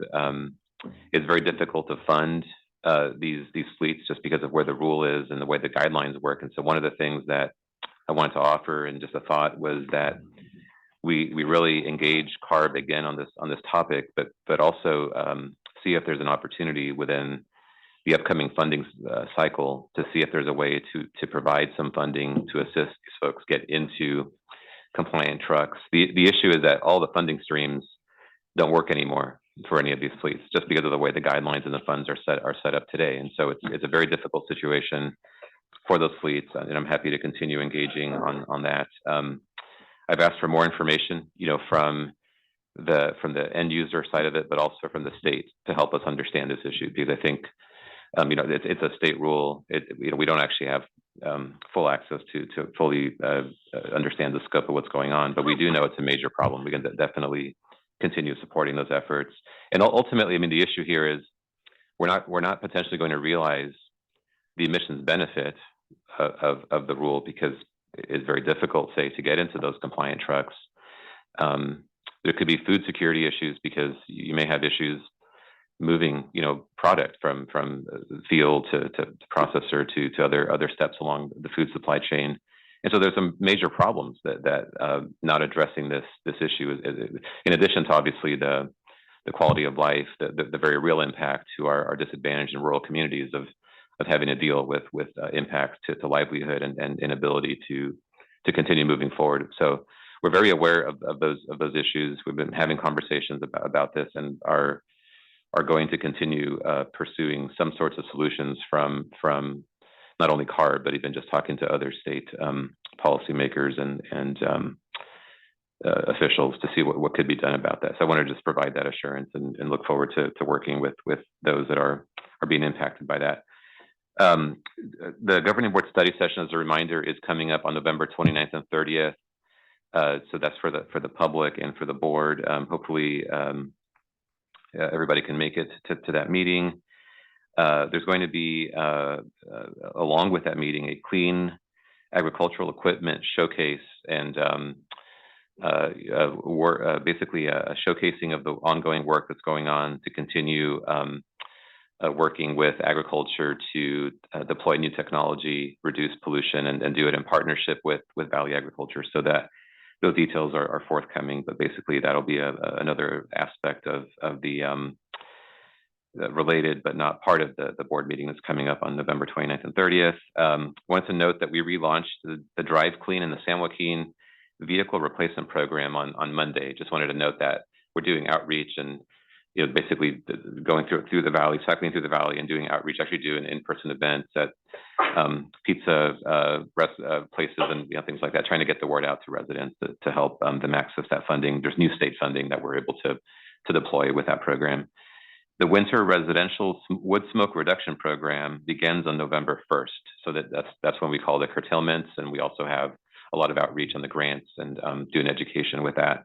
So you'll see that increased outreach. And we're still taking entries for the district's annual Kids Calendar Contest through the end of the month. So please get the word out about that. And we look forward to bringing the kids and presenting that calendar to you at a later date. And I'll stop there, Mr. Chair, and board members, happy to take any questions. I draw like a kid, so could I put a picture in? Any questions of Samir? All right. Thank you very much, Samir. Now on to board member comments. Any board member comments?